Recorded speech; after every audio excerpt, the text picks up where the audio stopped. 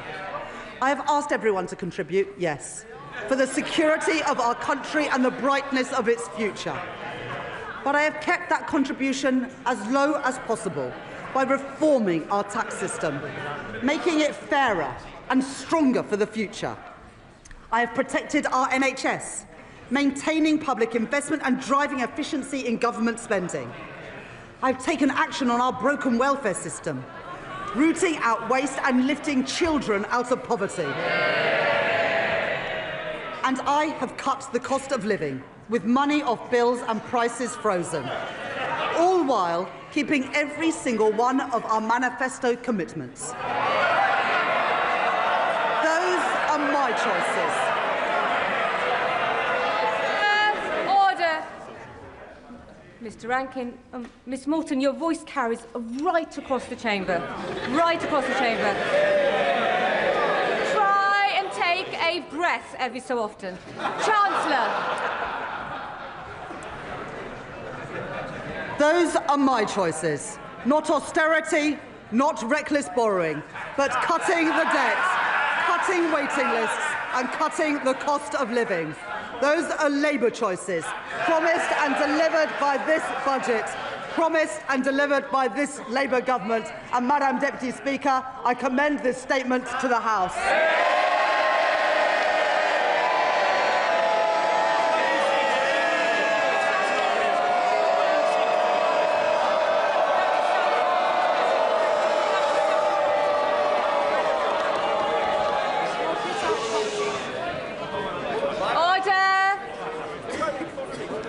Under Standing Order number 51, the first motion entitled Provisional Collection of Taxes must be decided without debate. Will the Chancellor of the Exchequer please move formally? Chancellor, please move formally. Formally. The question is that pursuant to Section 5 of the Provisional Collection of Taxes Act 1968, provisional statutory effect shall be given to the following motions. Stamp duty reserve tax, UK listing relief, motion number 60. Rates of tobacco products duty, motion number 65. As many of their opinions say aye. Aye. Of the contrary, no. The ayes have it. The ayes have it. We now come to the motion entitled Income Tax Charge. It is on this motion that the debate will take place today and on the succeeding days. The questions on this motion and on the remaining motions will be put at the end of the budget debate on Tuesday, the 2nd of December. I call the Chancellor of the Exchequer to move the motion formally. Formally. The question is that income tax is charged for the tax year 2026-27, and it is declared that this is expedient in the public interest that this resolution should have statutory effect under the provisions of the Provisional Collections of Taxes Act 1968.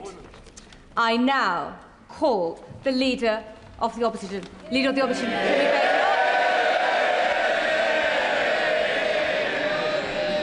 Thank you, Madam Deputy Speaker. And may I congratulate the Right Honourable Lady on delivering her second budget. I hope she enjoyed it, because it really should be her last. What a total humiliation. A total humiliation. Can colleagues who are exiting the chamber do so swiftly so we can focus on the Leader of the Opposition? Swiftly exit, quietly. Right. Leader of the Opposition. It's a total humiliation, Madam Deputy Speaker. Last year, she put up taxes by £40 billion, the biggest tax rate in British history. She promised that she wouldn't be back for more. She swore it was a one-off. She told everyone that from now on, it would be stability and she would pay for everything with growth. Today, she has broken every single one of those promises. If she had any decency, she would resign. At the last budget, she said she was proud to be the country's first ever female Chancellor. After this budget, she will go down as the country's worst ever Chancellor.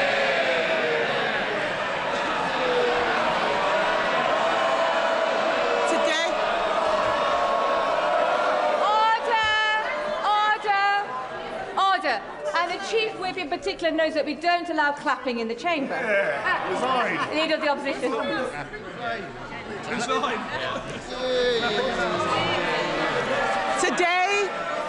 Today she has announced a new tax rate of £26 billion.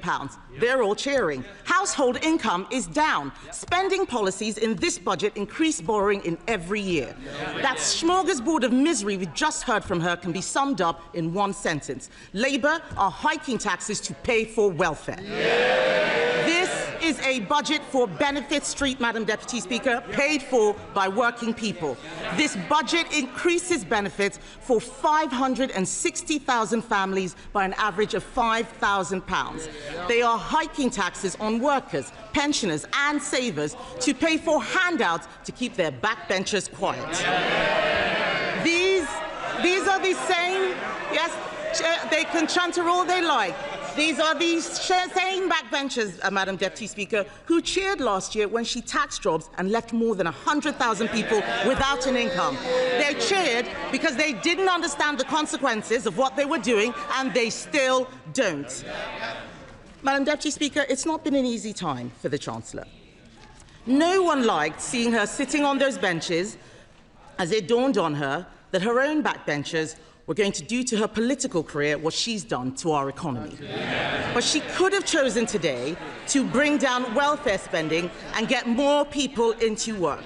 Instead, she has chosen to put up tax after tax after tax, taxes on workers, taxes on savers, taxes on pensioners, taxes on investors, taxes on homes, holidays, cars, I think even milkshakes, taxes on anyone doing the right thing.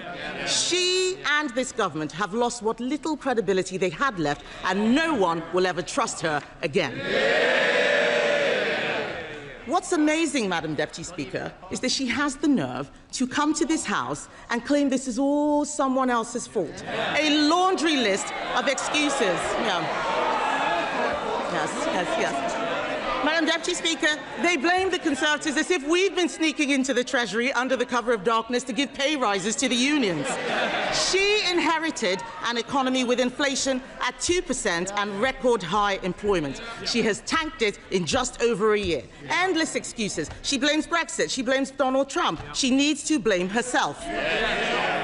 And I've got some news for her. The Chancellor didn't seem to understand what the OBR was saying. Inflation is up, not down, and that inflation was stoked by her tax and spend decisions. The economic fiscal outlook says that they expect inflation to stay higher for longer. Everybody else has read it. She still hasn't read the OBR analysis. She blames higher than expected borrowing costs. Where does she think they came from? Those borrowing costs are driven by her lack of grip. She is paying more, you're saying us, she's paying more to borrow than Greece. She is paying more to borrow than at any point under the 14 years of Conservative government. Perhaps if Labour MPs read a book sometimes, they would know something. That includes an energy crisis. Madam Deputy Speaker, under us we had an energy crisis sparked by a war in Ukraine and a global pandemic. What is her excuse? What is her excuse? She is taking the public for fools, but they are under no illusions whose fault this is. The fact is, the bad choices she is making today choices to break promises, choices to put up taxes, choices to spend more of other people's money are because of the bad choices she made at the last disastrous budget.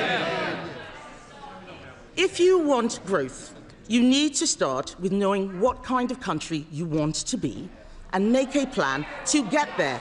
Create certainty for the people and businesses who will drive growth. There is no growth and no plan because Labour focused on settling scores and scratching the itches they had in opposition. She promised stability, she delivered chaos. Just look at the circus around this budget. First the leaks, then more leaks to try to undo the damage. Calling panicky press conferences, U-turning on her U-turns, rolling the pitch one day only to plough through it the next. She had the cheek to talk about stability, Madam Deputy Speaker. She has become the first Chancellor in history to release the whole budget ahead of time. This is extraordinary. It tells you everything you need to know about her grip on the Treasury. She's making the UK a shambolic laughingstock to international investors, and if she doesn't resign for breaking her promises, she should sure as hell go for this.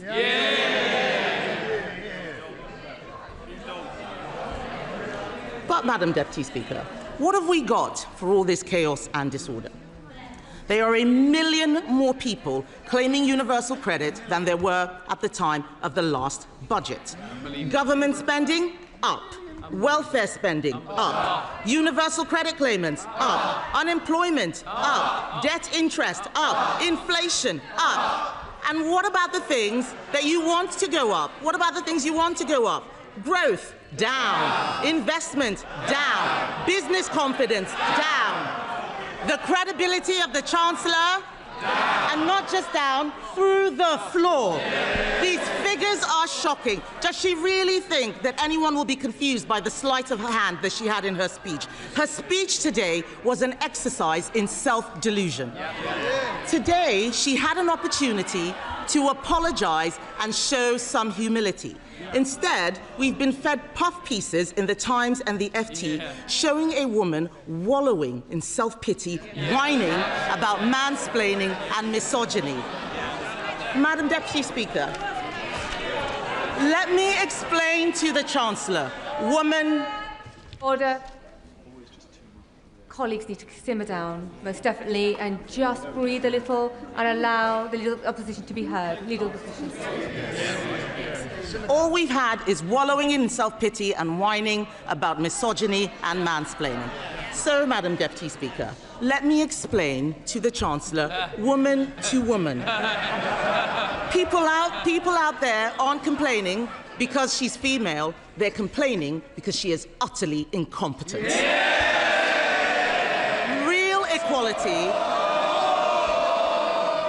Real equality means being held to the same standard as everyone else. It means being judged on results. Take her bright idea, the Office for Value for Money. It's been closed down because it didn't save a penny. In fact, it cost the taxpayer £1.6 million. You couldn't make this stuff up. Madam Deputy Speaker, I've identified a way to save taxpayers huge amounts of money by sacking just one person, the woman sitting opposite. The ex-chief economist of the Bank of England was not mansplaining. He wasn't mansplaining when he said the uncertainty around today's budget is the single biggest reason growth has flatlined. What did the Chancellor think would happen when she went on breakfast telly to do an emergency public service announcement? I interrupt your Cheerios to bring you this frightening message about income tax. And then, unbelievably, she changed her mind 3 days later. No wonder people are in despair. She says she wants people to respect her. Order. Conservative colleagues are drowning out the Leader of the Opposition speech, so just be mindful nobody will be able to hear her at home. Leader of the Opposition.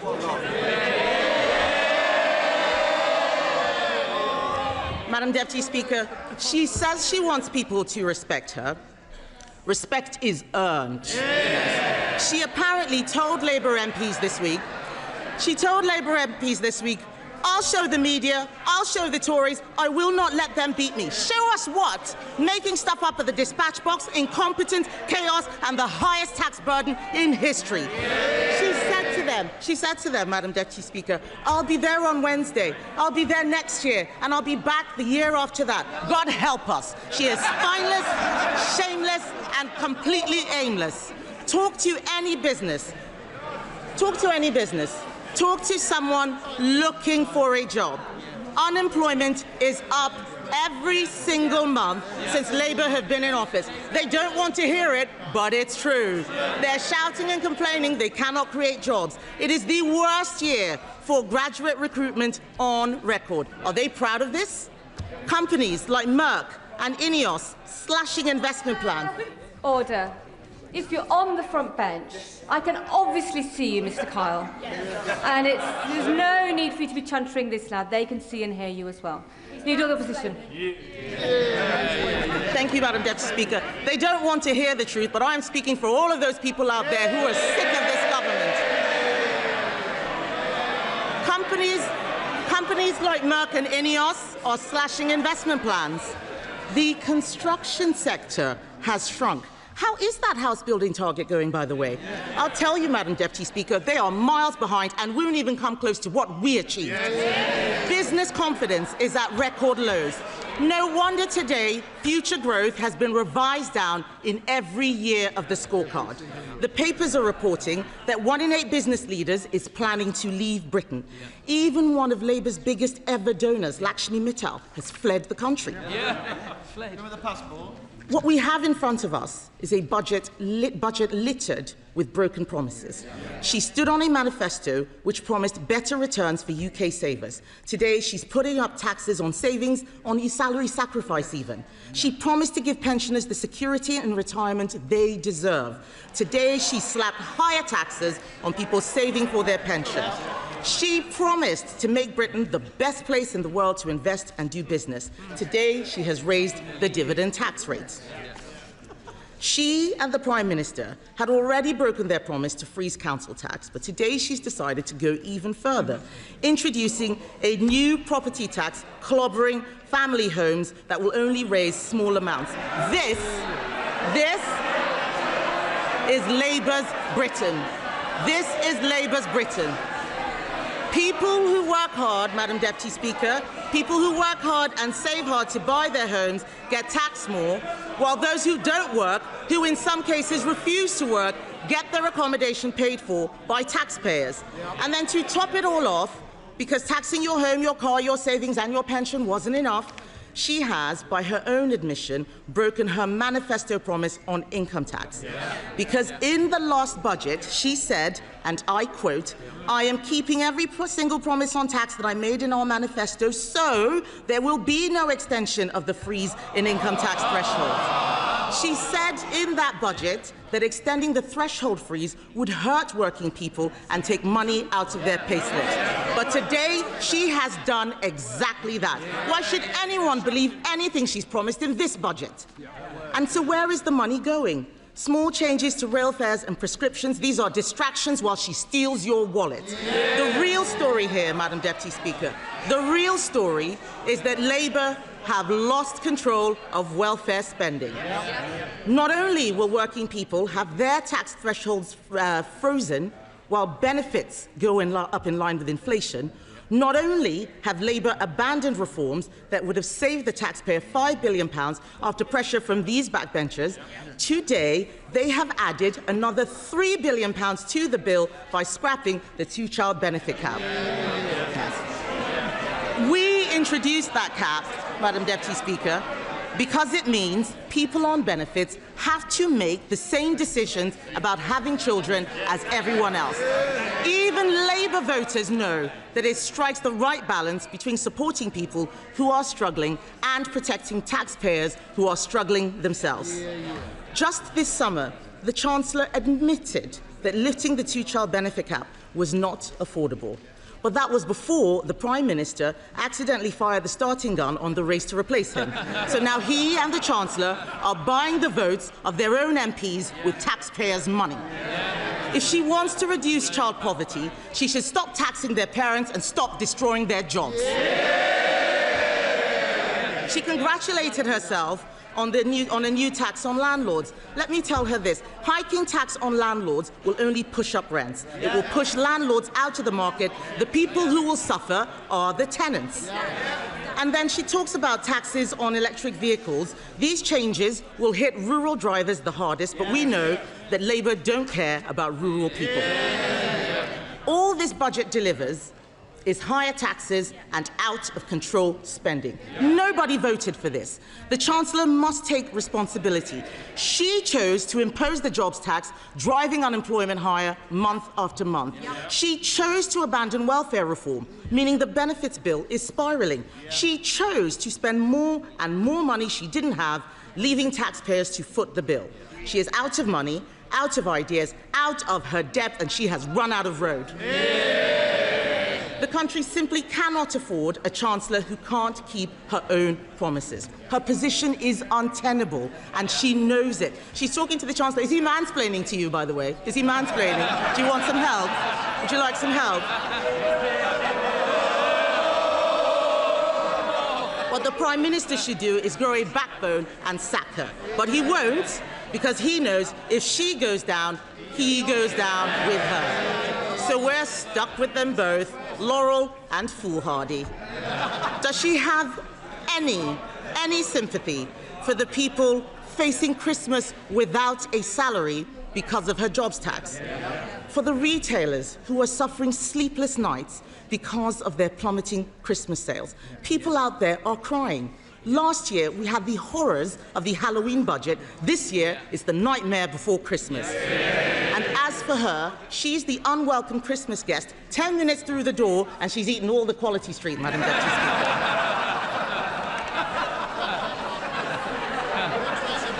But let me tell the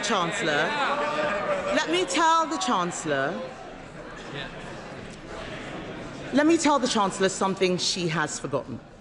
Behind every line in today's Red Book is a family, a home, a lifetime of work and sacrifice. People are frightened, and they have every reason to be. The Chancellor has spent the last year terrifying them. Every decision that she and the Prime Minister make puts more pressure on the people who keep this country going. If Labour are the party of working people, why is it that every day under them, thousands more people are signing off work and onto benefits? It's Conservatives who are the party of work. The Labour Party should be renamed the Welfare Party. And they are making a mistake. The British public don't want higher welfare spending. They want people in work providing for themselves. They want to live in a country where hard work pays, where what you put in reflects what you get out. And we agree with them. There is an alternative. We Conservatives have set it out. This budget could have saved £47 billion, including £23 billion from welfare. She could have applied our golden economic rule, allocating half of those savings to cutting the deficit and using the rest to cut taxes. Oh, they're all pretending they're not listening. It's the shame of the mess they've made. It's the shame of the mess they've made. Order. Mr. Vince. Mr. Thompson, you're so enthusiastic. I was worried you were going to knock Mr. War off his chair a moment ago, so we need to calm down and breathe, and we need to ensure that we can hear the Leader of the Opposition. Kemi Badenoch. Even the dog is laughing at the Chancellor, Madam Deputy Speaker. She could have applied our golden economic rule, allocating half of those savings to cutting the deficit, using the rest to cut taxes. She could have abolished stamp duty on homes to get the housing market moving, abolished business rates on shops to breathe life into our high streets. She could have introduced our cheap power plan. It saves a lot more money than what she announced would bring down energy costs for homes and businesses. That's what she should have done. She should be on the side of people who get up and go to work, people who take a risk to start a company, people working all hours to keep their business afloat. She should be on the side of the farmer, trying to hand something over to the next generation. The investor, deciding whether to spend their money in the UK or elsewhere. She should be on the side of the young person, looking for their first job. The saver, doing the right thing and putting money away for a rainy day. The pensioner, trying to enjoy a decent retirement. This country works when you make the country work for them. Only the Conservatives are on their side, Madam Deputy Speaker, and our plan for them is simple. Bring down energy costs, cut spending, cut tax, back business and get Britain working again.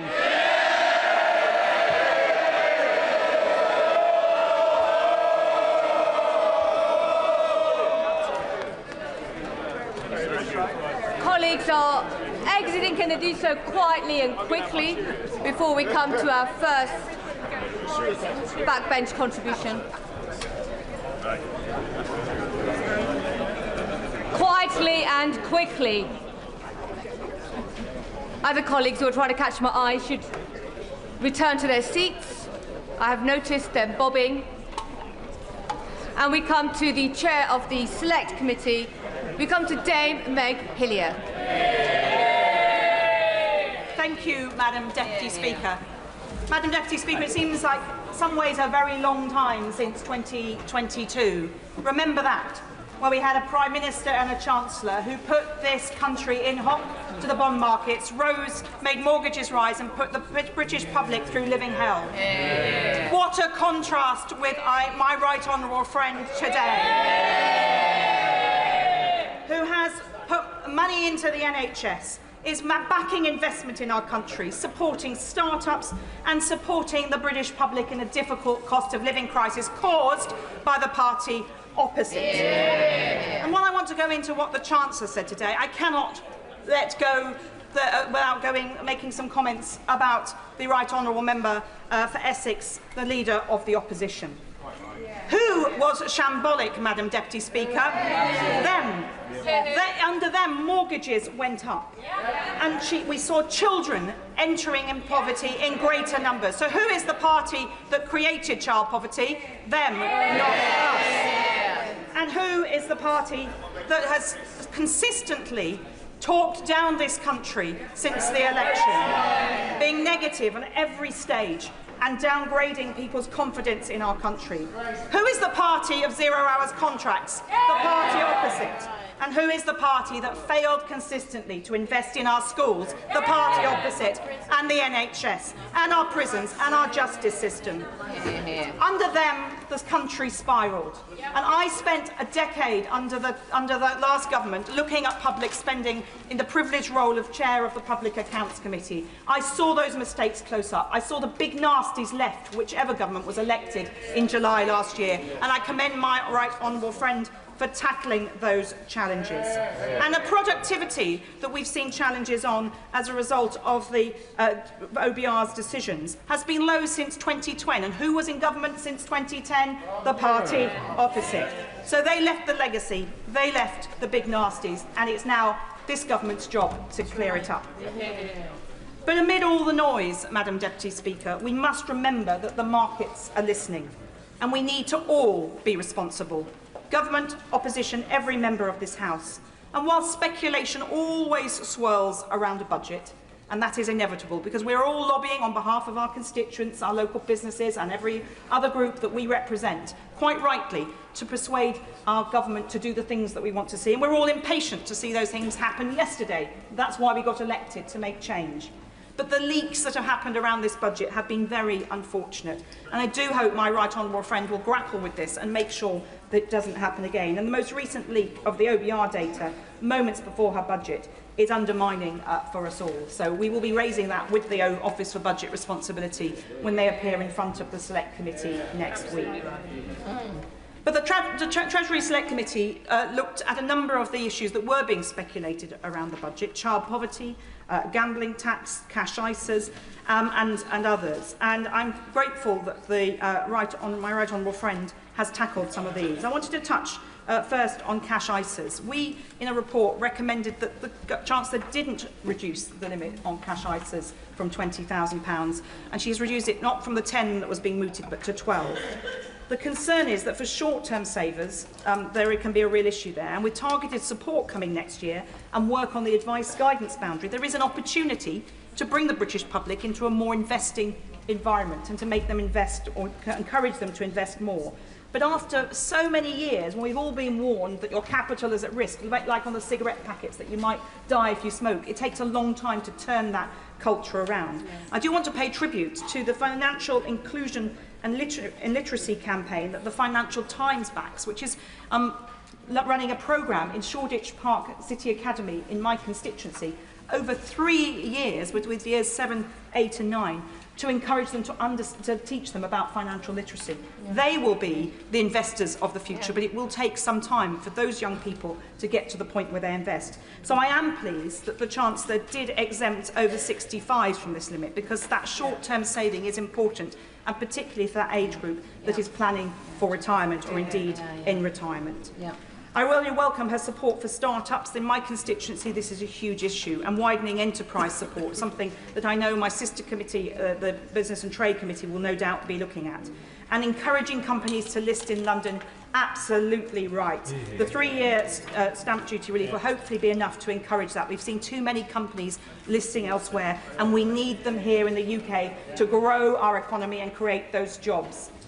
There's a lot of technical issues around reviews of business tax, which I'm sure we will be looking over. We're putting our slide rule across all of the measures in the budget today. I note that the Chancellor is talking about 4.9% million of efficiencies by government departments by 2031. That is going to be a potential challenge, and so I think the Public Accounts Committee, another sister committee, will no doubt be looking at that alongside the Treasury Select Committee. But I'm really pleased that she's giving HMRC more powers to pursue promoters of tax avoidance schemes. We know what the problems have been there, and the Treasury Select Committee has the privilege and responsibility of challenging His Majesty's Revenue and Customs regularly, and they will be in front of us in January, and we'll be able to ask them more about that then. But for me, one of the central planks for me as a constituency MP of why we needed a Labour government, because of what the other party did to children living in poverty. There are 4.5 million children in poverty in this country. That's gone up by almost 1 million since 2012. 2 million of them are in deep poverty, and that's 1 in 3 children living below the poverty line in 2025 in the United Kingdom. Children are sharing beds with their siblings or parents turning up to school tired, and every weekend I visit people in my constituency and I see this challenge. Just last weekend, a woman showed me the bedroom she shares with her now disabled husband because he had a stroke 3 years ago. And she has a curtain between their double bed and a narrow space so her daughter can share their room. While in their case, luckily, they have a second bedroom where her 2 sons sleep in a bunk bed. That is the reality for so many children, and the poverty impacts their learning and their ability to perform in the world. And it is a shameful stain on this country that when this government entered power, the UK ranks 37th out of 39 advanced economies on child poverty. I will certainly go away. Really grateful to it. I agree with everything she just said about child poverty and welcome the lifting of the cap. But is there a little bit of a blind spot for this government on rural poverty?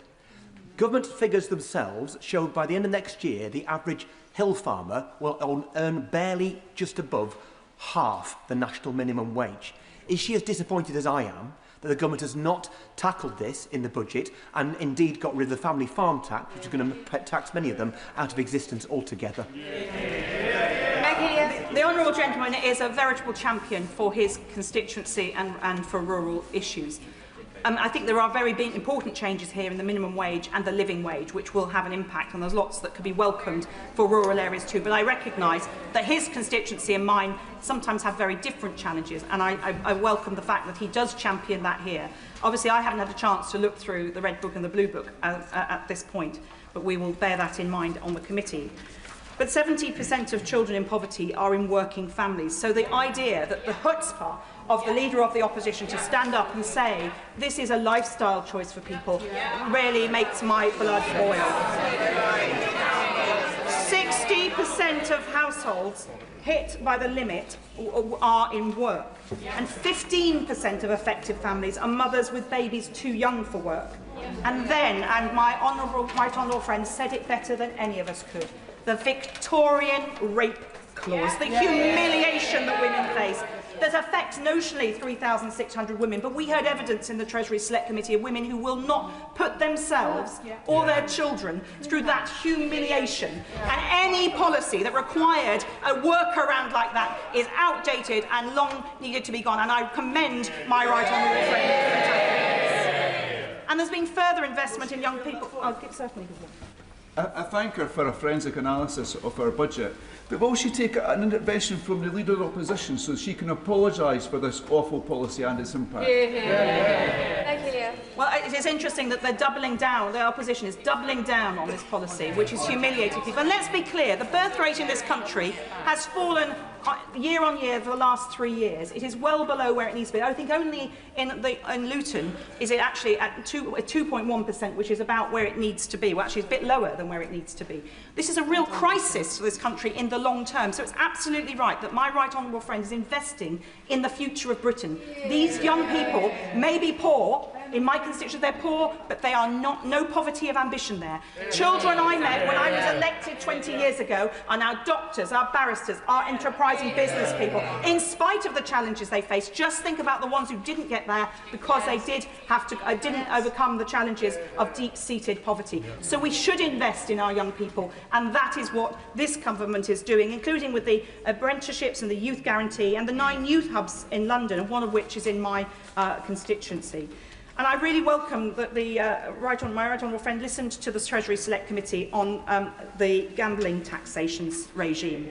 We're a cross-party committee, but we had a unanimous report saying that there was a real issue about the lower tax on online gaming and because of the relative harm that that caused compared to going to the races or popping along to your local betting shop. So I very much welcome my right honourable friend's decision to do that, which is contributing to that, the payment to take out those children out of poverty.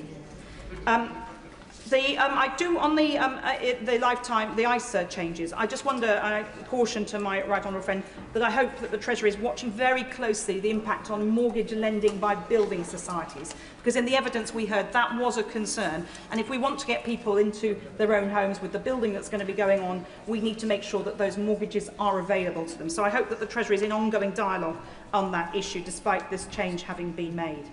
But we now need to recognise some of the challenges as well about green taxes. And I haven't had a chance to go through the Red Book in the time since the Chancellor sat down. But I very much welcome my right honourable friend's bold and necessary decision to take on the challenge of the reduction in fuel duty as people move to electric vehicles.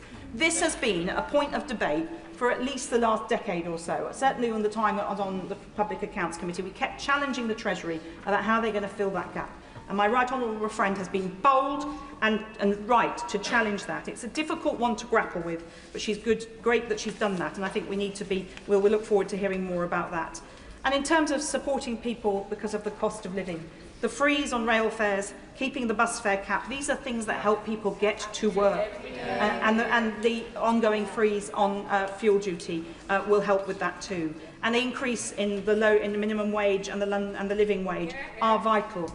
In my constituency, some people work 4 jobs over 7 days just to make ends meet. If they're lucky to have a council tenancy, even on those salaries, it's hard to make ends meet.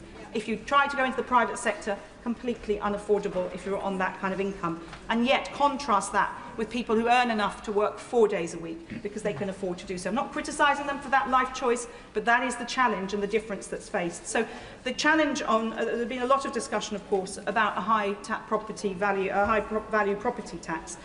In my constituency, on a rough calculation, around 1% of properties are worth over 2 million in central London. So when the opposition scream foul on this, I think in zone 1 and 2 in central London, right on the edge of the city, 10 minutes from Liverpool Street, around 1% of people will face that surcharge.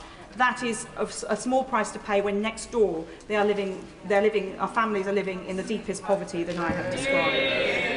And it's great to see some movement on energy bills, which is having a really, really big impact. There's a lot more detail in this budget, which the Treasury Select Committee will be looking at over the next couple of weeks. And we look forward to welcoming the Chancellor to the committee on the 10th of December, where we will both ask her to explain, but we will also challenge her, as is our proper constitutional responsibility, about the detail of her budget. I call the Leader of the Liberal Democrats, Sir Ed Davey. Thank you, Madam Deputy Speaker. And we're looking forward to the Treasury Select Committee challenging the government on the details. But, Madam Deputy Speaker, this government was elected on a promise of tackling the cost of living and growing the economy, and this is the second budget where it's failed to do either. For millions of people struggling with higher bills, all this budget really offers is higher taxes. The OBR sets it out in black and white. Disposable income, living standards are down thanks to this budget. Surely the Chancellor should have learnt from her first failed budget that you can't tax your way to growth. Under the Conservatives, the UK's tax burden reached its highest level since 1948 and it hit the economy. Yet under this budget, the tax burden will hit an all-time high. Madam Deputy Speaker, there is an alternative to all these Conservative and Labour taxes, and the shocking reality is the government knows it, and that's a new trade deal with Europe. A major new deal to cut the cost of living and grow our economy. The truth is, Madam Deputy Speaker, Boris Johnson's Brexit deal has cost the Treasury £90 billion a year in lower tax revenue. Imagine if the Chancellor had adopted our plan to reverse those Brexit costs. Imagine how much more we could be helping families and pensioners across our country with the cost of living. Imagine how we could be ending the cost of living crisis today. Order. I made it very clear earlier on, and you're a senior member of the House. No intervention should be made, nor will be taken. Headache. Thank you, Madam Deputy Speaker. I'm happy to talk to him in the tea room afterwards.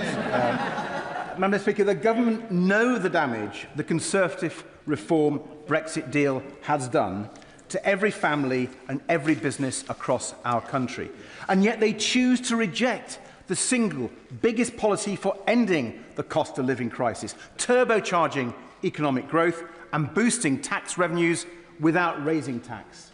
A new trade deal with Europe, properly fixing our broken relationship with Europe with a new customs union. Growing our economy by freeing British businesses from the costs, barriers and red tape favoured by the Conservatives and Reform. Rather than trying to tax their way out of debt, as Labour is choosing, Liberal Democrats would grow our way out of debt. Now, Madam Deputy Speaker, to be fair to the Chancellor, she has recently spoken about the terrible damage that the Conservatives' Brexit deal has done to our economy. The deal that promised to save us £350 million a week, but ended up costing the taxpayer £1.7 billion every week. But where is the Chancellor's urgency and ambition to fix the problem she rightly identifies? Today, she didn't even mention the huge hit to the Treasury from Brexit. She is like a doctor who has diagnosed the disease but refuses to administer the cure. Refusing to take up our plan for a brand new deal with the EU, a much better deal for Britain than anything the government has pursued so far, with a new customs union at its heart. Madam Deputy Speaker, everyone but the most extreme Brexiteers now realise what a costly economic disaster the Brexit deal has been. Whether you're a young family struggling with ever higher food prices, or a high street business just trying to survive the chance of the latest new cost or tax, people are understandably looking for a credible economic policy to change their futures for the better. And it's crystal clear now. Only the Liberal Democrats are providing the leadership on our economy people are crying out for. Now, Madam Deputy Speaker, there are some measures the Chancellor has announced today that we do welcome.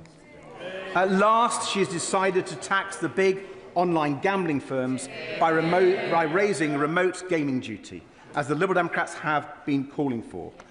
Problem gambling is related to hundreds of suicides every year. So, of course, online casinos and the like should absolutely pay more tax on their huge profits.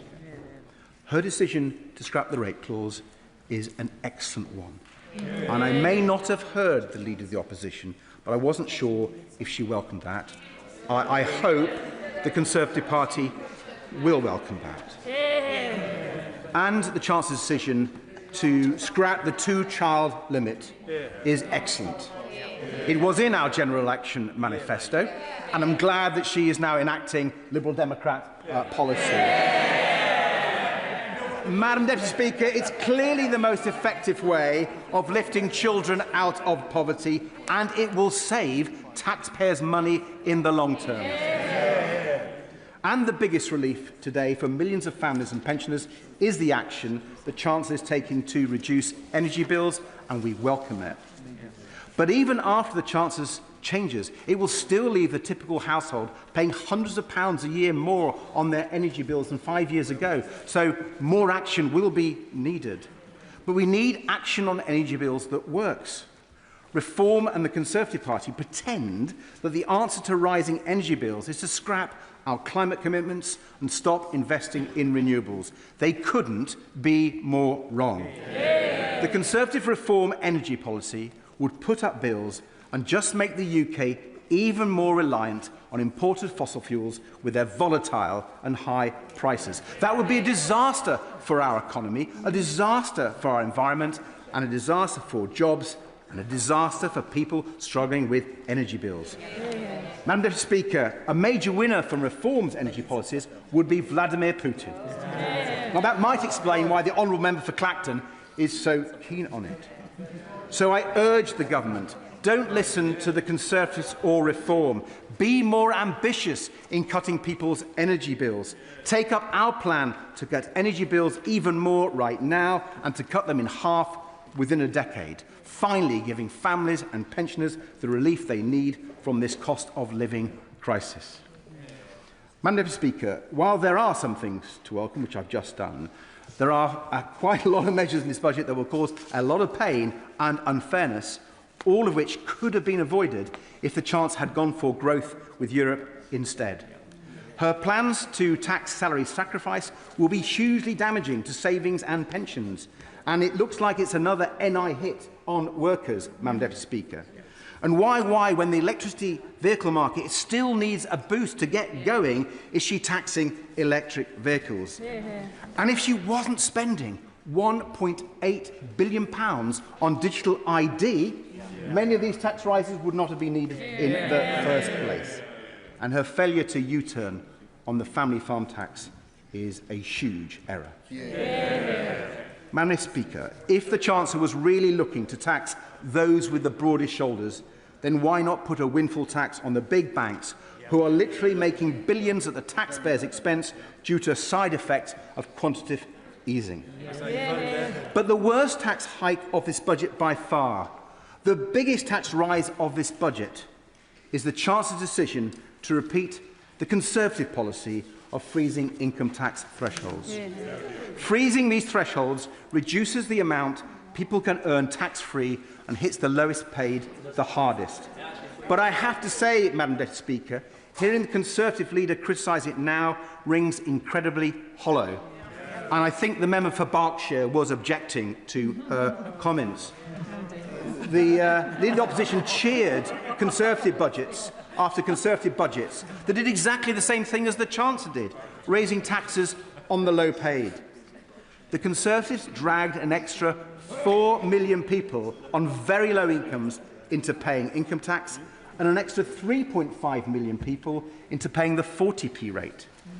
And the OBR says this government is now planning to drag a further 750,000 low-paid workers into tax and nearly 1 million people into the 40p rate. So someone on the average salary is paying an extra £582 this year because of the Conservatives' policy, and under the Chancellor's plans, they will pay an extra £300 a year by 2031. Now, Madam Deputy Speaker, contrast that with our record on income tax. We raised the personal allowance by £4,000. We cut income tax by £825 for millions of people and took 3.4 million of the lowest paid out of paying income tax altogether. It is clear, Madam Deputy Speaker, the Liberal Democrats are the only party that believes in cutting income tax for ordinary people. Labour and the Conservatives make them pay more. As well as adding income tax pain to families struggling with the cost of living crisis, this budget will also add to the cost of doing business crisis facing Britain's hospitality sector, where she went nowhere near far enough. Our high streets are suffering. pubs, restaurants, cafes, caravan parks, zoos, even our beloved theme parks. They are struggling against higher business rates and the government's misguided jobs tax. The Liberal Democrats called on the Chancellor to help them with an emergency 5% VAT cut for hospitality for the next 18 months. That would have been a lifeline for some of our most beloved local businesses and for people's jobs, boosting local economies across Britain. And it is very disappointing that the Chancellor hasn't listened to our calls. Finally, Madam Deputy Speaker, can I say how disappointed I am with how little there was for carers in this budget? As a carer myself for much of my life, I'm determined to speak up for the millions of carers less fortunate than I am. Millions of family carers and care workers who make enormous sacrifices looking after loved ones. Carers who keep our NHS going. Carers who keep our society going. They deserve far more support from the government, and I will keep pressing their case. Now, I do welcome the Carers Allowance review, but it confirms our argument that the Carers Allowance system is out of date and is in need of urgent change, and we're yet to hear commitments to those changes. I welcome the decision to reassess cases where overpayment has caused huge hardship, but with the changes not coming into force for another year, the government must instruct the DWP to immediately suspend repayments during that delay and swiftly deliver compensation. More needs to be done to help family carers juggle their jobs with their caring responsibilities. And, Madam Deputy Speaker, we urgently need the Social Care Commission to actually start fixing the system on a cross-party basis and make sure our loved ones get the care they need. The Chancellor cannot claim to be supporting our NHS properly, however much money she puts in, while she and Treasury officials keep blocking the social care reforms that alone can transform the health service across the country and boost our economy. Madam Deputy Speaker, a caring society, a growing economy, a plan to drive down household bills, boost high streets and go for growth with Europe. That is the vision the Chancellor should have set out today. Instead, we got a low-growth, high-tax budget from a government that I fear just isn't listening. Catherine West. Thank you very much, Madam Deputy Speaker, and it's an honour to follow the leader of the Liberal Democrats in this debate, the member for Kingston and Surbiton. And put very simply, this is a family-friendly budget. Every family up and down the UK will be welcoming this. Gone is the vile rape clause, and an increase in family income is very, very welcome. We've been through many traumatic times together in this House. We've been through the global financial crisis and its long tail. We've been through Brexit, and the Right Honourable Member who spoke before me is quite right to emphasise the vast difference between our economy while we were in the European Union and now that we're not. And I welcome the work being done at Cabinet level and ask Cabinet to redouble their efforts to work on good trade arrangements under the EU-UK Security Pact to improve our economy and enlarge our economy. And of course, COVID. We heard of COVID this week with the report. And we all remember not just the impact on the economy, but the terrible impact, particularly on younger people, and the impact that long tail is having on so many of our young people who are still feeling too unwell to work or whose work opportunities have been severely reduced through anxiety, depression and all the other things which not just COVID but that context of fiscal austerity brought down upon them. Madam Deputy Speaker, I represent a multi-faith, multi-ethnic constituency which works really hard on community cohesion. When all is said and done, we rub along well together in Hornsey and Fry and Barnet. From recent rhetoric, it could be assumed that there is deep unhappiness and division. In fact, I want to put on record the opposite. I would like to put on record the contribution to our local economy from all parts of my constituency, regardless of skin colour, faith or school qualifications. Of course, my community also faces challenges. We have unacceptably high numbers of children living in households where incomes don't cover the basics: heating, eating and rent. And I really welcome today's statement on heating, help for households, on eating, school meals, more breakfast clubs, and helping in particular secondary school children with their nutrition, and rent, quite rightly introducing a little more tax on some of the landlords who, in a wealthy place like London, will be making quite a lot and can afford to pay a little more. It's my first budget as a member of the Treasury Committee, and this budget has rewarded those who fought to restore hope, stop the chaos of the 14 years of Conservative governments, and deliver change. Remember the election? We promised change. Today we saw change. That change is an end to poverty-line family budgets, and the hope is that we finally see food banks close for good. I thank the honourable member for giving way, and especially she is a colleague with me on the Treasury Select Committee. In terms of the government delivering hope, a key part of the government's economic forecasting is, of course, the OBR. And what has driven a lot of what has driven the budget today is a 16 billion productivity downgrade by the OBR. We heard on the Treasury Select Committee that there was actually very little basis behind that productivity forecast in the first place, basically based on purely what the UK productivity was pre-2008, with not much little depth beyond that. So does the honourable member agree with me that the OBR has serious work to do to look at the robustness of its forecasts? On the Treasury Select Committee for that, and I think there was quite a lot in today's budget on skills, on nutrition for children so that they can get their educational qualifications, and quite a lot that will help us to solve the productivity puzzle. But I do look forward to questioning with him the OBR on their data, how they got to that position, and how we can be helpful in pushing the government towards even more investment in skills, apprenticeships, and in deepening our investment in young people so that our productivity can improve over time. I know that so many of us here in the House are in politics because we want every child and every family to have the chance to thrive in school, in work and in life. And let's look back at past Labour governments. In 1945, despair and hunger stalked many communities. London was flattened in the Blitz, and yet rationing would continue for 9 more years. Keynes famously said, anything we can actually do, we can afford. We are immeasurably richer than our predecessors. And then what did Labour do? Went on to build the NHS, built the country, built a welfare state. We can do this. We will make the UK fairer. And today is a really good start on that journey. Very briefly, Madam Deputy Speaker, because I know so many people wish to speak today.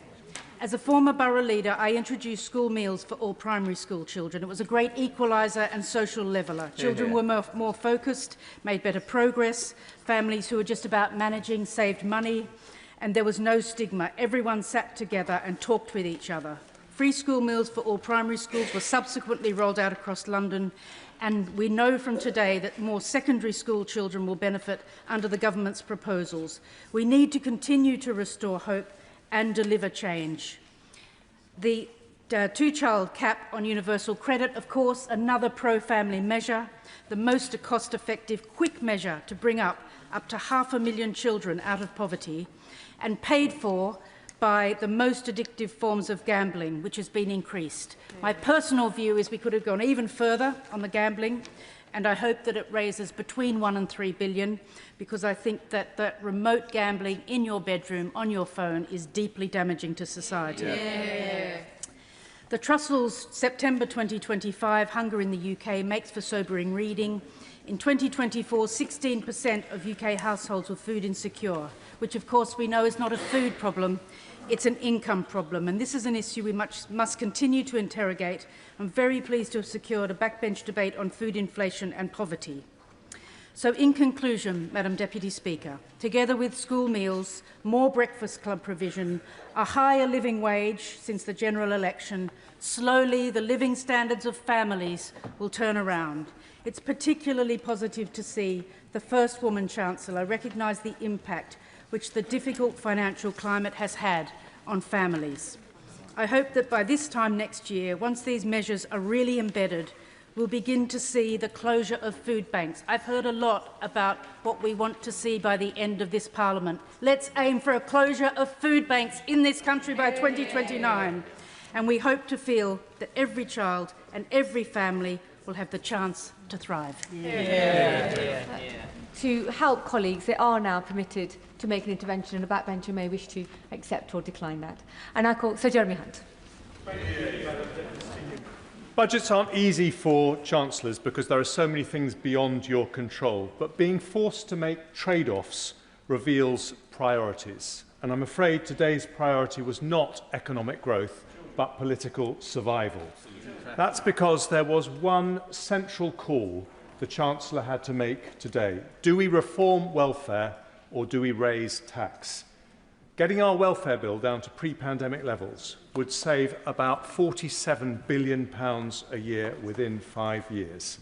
It wouldn't have been easy, but it would have meant no tax rises and plenty of headroom in public finances. Instead, welfare spend is going up and jobs and growth are going down. In every single day of the government's first year, around 2,200 people have been signed off, not just working, but even having to look for work. That's 1 million more people on universal credit just in the last year. Most of those claimants cite mental health, but every doctor I ever spoke to as Health Secretary said that people with anxiety and depression need social contact. That means being at work, not being at home. So this could, I will very happily give way to the Chair of the Select Committee. On the point of mental health, he is absolutely right to point out that that is one of the drivers of people going on universal credit that does need tackling. So does he share my alarm that today in the HSJ it's been reported that this government's planning to water down the mental health investment standard, which starts to reverse the trend that we saw over many years of achieving parity of esteem between physical and mental health? I absolutely share the Honourable Lady's concern about that. That was introduced when I was Health Secretary. And this could have been the budget in which the Chancellor announced that we will speed up treatment for people with mental illness and not park them on welfare. This could have been the budget that said that we will eliminate fraud by stopping completely benefit applications by phone. It could have been the budget that said that instead of relying on migration to help firms expand, we will make sure that people at home are fit to join the workforce. Instead, the welfare bill is going up by around £14 billion, not least because of the totally unfair abolition of the two-child cap, which I fear will see more children, not less, living in the structural poverty caused when there are no adults in the household at work. And I will happily give way to... He surely, given his background, must recognise that there is a direct link between social policy and economic policy, that this country needs a working-age population to fund future pensions and welfare bills for generations in the future. How on earth can you do that if you're not encouraging children to be brought up and raised in a household that can afford to feed them? Order.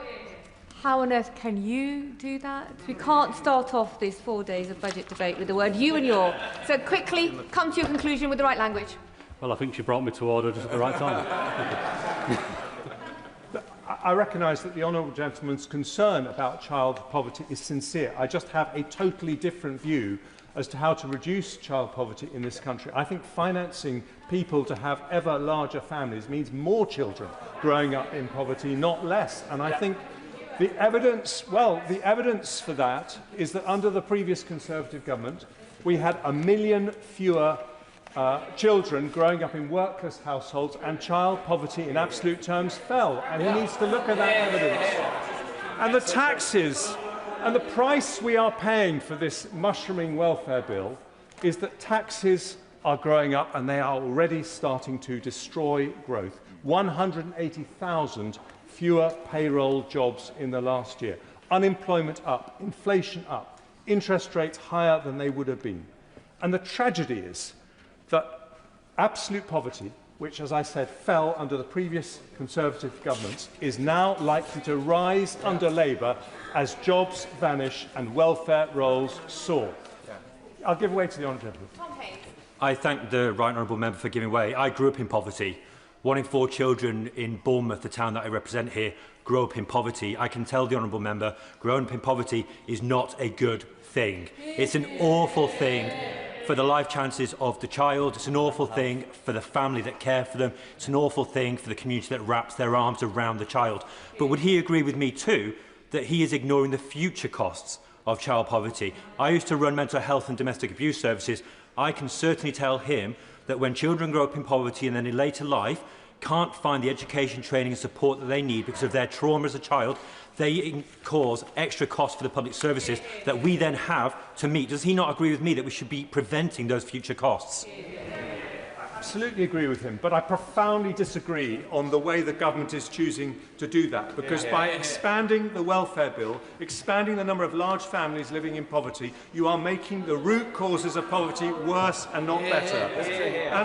And let me say this, the Chancellor says that there is a growth plan, but it was very difficult to discern anything at all in today's budget. We know, for example, that raising public sector productivity to private sector levels would add 0.4% to annual GDP growth.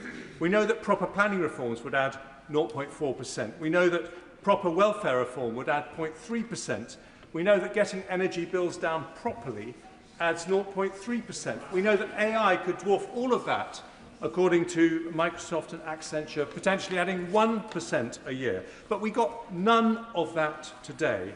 Instead, we had a government arriving in office saying they wanted growth, growth, growth, without knowing how they're going to get there.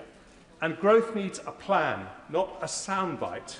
And it's that lack of a plan, or even a guiding philosophy, which is why today we've ended up with a budget that damages growth, damages investment, damages jobs, and most tragically of all, damages opportunities for young people, of whom there will shortly be 1 million not in employment, education or training. I give way to the honourable member. Respected member of the House, but I think it's really important that we reflect on the facts. The Chancellor announced today, as did the OBR, that growth is up from 1% to 1.5% this year, and he talks about having a plan on planning reform, a subject I'm very interested in. Why then did his party abstain and not back our planning reforms? I think he's absolutely right. We should look at the facts, and the facts are very clear that the OBR upgraded growth for this year, and then they downgraded it for every single year of the forecast thereafter, and that is why the overall size of the economy is shrinking as a result of the measures taken by the Chancellor in the last budget, and I'm afraid made much worse in this budget. And I agree with him that we do need to go further on planning reform, but I don't think we have any plan for the government for the really substantive changes that would align incentives between local communities and national government when it gets to, for example, planning approval for big infrastructure projects. And I would cheer from the rafters if we heard that from the Chancellor, because it is urgently needed. And please, this is something which I think is most disappointing of all. Please, can the government not tell us that everything is just going to be fine because they're not the evil Tories? Those terrible Tories got inflation down. They got inflation down from 11% to 2%. They saw 4 million new jobs in the economy, 4 million new jobs as opposed to nearly 200,000 fewer. They grew the economy faster than France, Germany, Italy or Japan. And they attracted more foreign greenfield direct investment than anywhere in the world apart from China and the United States. I give way to the honourable lady. I thank the honourable gentleman for giving way. Could he remind us which government led to 11% inflation? Could he remind us which government crashed the economy? And could he also speak to the 1,970 children, estimated, in Morecambe and Lunesdale who will benefit from the lifting of the two-child benefit cap, and tell them why they should continue to live in poverty? Interventions must be short and to the point, and an actual question or a statement. So, Jeremy Hunt. Thank you. Yes, I'm very happy to tell her which government was responsible for 11% inflation. The Russian government was responsible for 11% inflation, and I will happily look in the eye the 200,000 fewer children in absolute poverty after a succession of Conservative governments because of those 4 million jobs created on our watch. And let me say this, these dreadful Tories increased the number of doctors and nurses in the NHS by a third. Those posh Tories increased standards in state schools to have the highest reading standards in the Western world. And that is because, Madam Deputy Speaker, progressive instincts don't pay the bill for good public services. A strong economy does. I will give way to my friend. I'm very grateful to the right honourable gentleman for giving way. During that period, can you remind the House what happened to the deficit, which was inherited at over 10%? And, maybe we'll just deal with that. Well, absolutely right, because the Chancellor makes a great play of fiscal responsibility. Incidentally, I hope she will correct the record when she said that she was reducing debt, when the OBR's Economic and Financial Outlook says that it's going up from 95% of GDP to 96% of GDP. Exactly. But yes, when the previous Conservative government came to office, the government was borrowing nearly £1 in every 4 that it was spending on public services. We reduced that deficit from 10% to 2%, and the party opposite opposed us every single step of the way. I will give way one last time to my right honourable friend. Well, I thank him for giving me. I couldn't resist, as we're going down memory lane, to remind him when we came to power in 2010, we had a youth unemployment crisis. Youth unemployment plunged when we were in office. Now Labour are back in office. They've imposed the national insurance contribution tax. Youth unemployment is soaring again. Is that not a damning indictment of the party opposite? Labour legacy. And they might find that difficult to hear from a former Conservative Deputy Prime Minister, but they might want to listen to the Resolution Foundation, which has been saying exactly the same thing on the airways today. It has been, and no one disputes the progressive credentials of the Resolution Foundation, but they have been warning against this rise in the minimum wage and all the extra workers' rights because they say it will lead to a crisis, or it could lead to a crisis in youth unemployment. I don't want to leave the Honourable Lady out, but I promise that will be my last intervention. I thank him very much for giving way. Is the right honourable gentleman proud, and does he find it fiscally responsible that he, in his 2 budgets, left us with the lowest amount of fiscal headroom since the OBR was created, at £8.9 billion in 2024, leaving the current Chancellor and the present Labour government a mountain to climb in order to get us back to £22 billion of solid headroom? I am proud that I dealt with a real black hole of 72 billion, not a fake one of 22 billion in my fiscal events, that I met the fiscal rules every time. And if she's really concerned about that low headroom, why did the Shadow Chancellor at the time, and now the current Chancellor, not object once to the fact that headroom was reduced to that level? I'll tell you why she didn't object. Because if I had left headroom any higher, I would have had to cut spending more or increase taxes higher, and that would have made the recession that we were heading into deeper and worse, with more unemployment, fewer jobs and more poverty. And that's why I'm proud that I took the right decision. But I want to finish with this, if I may, Madam Deputy Speaker, because even now, it may not be too late. A government that tries to do the right thing with the time that it has left is more likely to earn the trust of the British people than one that has given up. Please do not treat government as an exercise in survival. That would be a betrayal. That would be a betrayal of the government's mandate. People with the broadest shoulders, as the Chancellor described them, will be rightly angry today. But the people who depend on public services, people looking for a job, people on the poverty line, they are the ones who need a strong economy more than anyone else. And they will finish today feeling more scared than ever about their prospects. Abina Apongasari. Madam Deputy Speaker, I welcome the Chancellor's budget and its message of strong foundations and secure future. It delivers on the priorities that matter most to my constituency of Erith and Thamesmead: economic growth, lower cost of living, investment in families and a stronger NHS. I also fully welcome the Chancellor's commitment of the DLR extension to Thamesmead, which is on page 65 of the budget. Yep, in a moment. It's a game-changing moment for residents who have waited decades for proper transport links. I give way to my honourable friend. Thank you, Madam Deputy Speaker, and I thank my constituency neighbour for giving way. Page 104 of the budget book confirms that capital investment to fix more potholes for the Lower Thames crossing to the east of my constituency and for the DLR to Thamesmead to the west of my constituency. So will she welcome me in for thanking the Chancellor for that support, for that capital investment locally for our constituencies? Thank my honourable friend Betsy in Crayford. We share a similar council, Betsy Council, and I know how important it is to have those potholes, and I also want to thank him for supporting the DLR to Thamesmead. This project unlocks 25,000 to 30,000 homes and also around 10,000 new jobs, about 11.6 billion economic impact estimated by TfL, as well as a crowd in nearly 18 billion of private investment over 30 years. Transformation of one of London's most underserved communities, and cut commutes by nearly half, benefiting over 500,000 people that live in the area and wider London. This is not just a transport upgrade, it is key to unlocking opportunity and prosperity for generations. It's been a community-led campaign which has had cross-community effort, and I'm proud of the role that my residents have played in getting us here. It has also been a personal priority since I was first elected in December 2019, which I referenced in my maiden speech on the opposite side, and it was also part of my 2019 general election pledge. Peter, my resident, told me last week that he has lived in Thamesmead for over 45 years with promise after promise of a transport hub to London's only postcode without a tube and train station.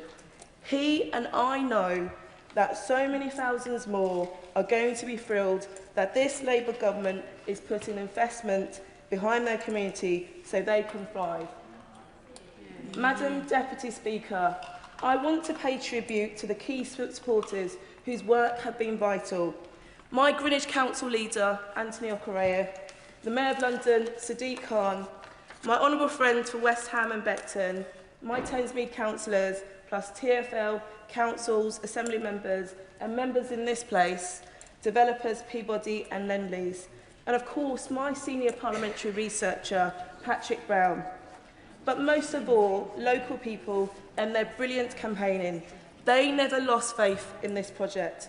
This is a collective achievement, and this constituency should be proud of the role it has had towards this budget. I also welcome the Labour government's announcement in September that Thamesmead is one of the 12 areas selected by the New Towns Task Force, further proof of the area's potential and importance. So once the DLR is secured, schools, NHS services, jobs and communities and facilities must grow alongside new homes. This is a start of a new chapter in Thamesmead, and I'm proud to have played a part, and I'm proud of my community who have championed this project from the start. I also strongly support the Chancellor's mission to reduce child poverty, including a nationwide rollout of free school breakfast clubs.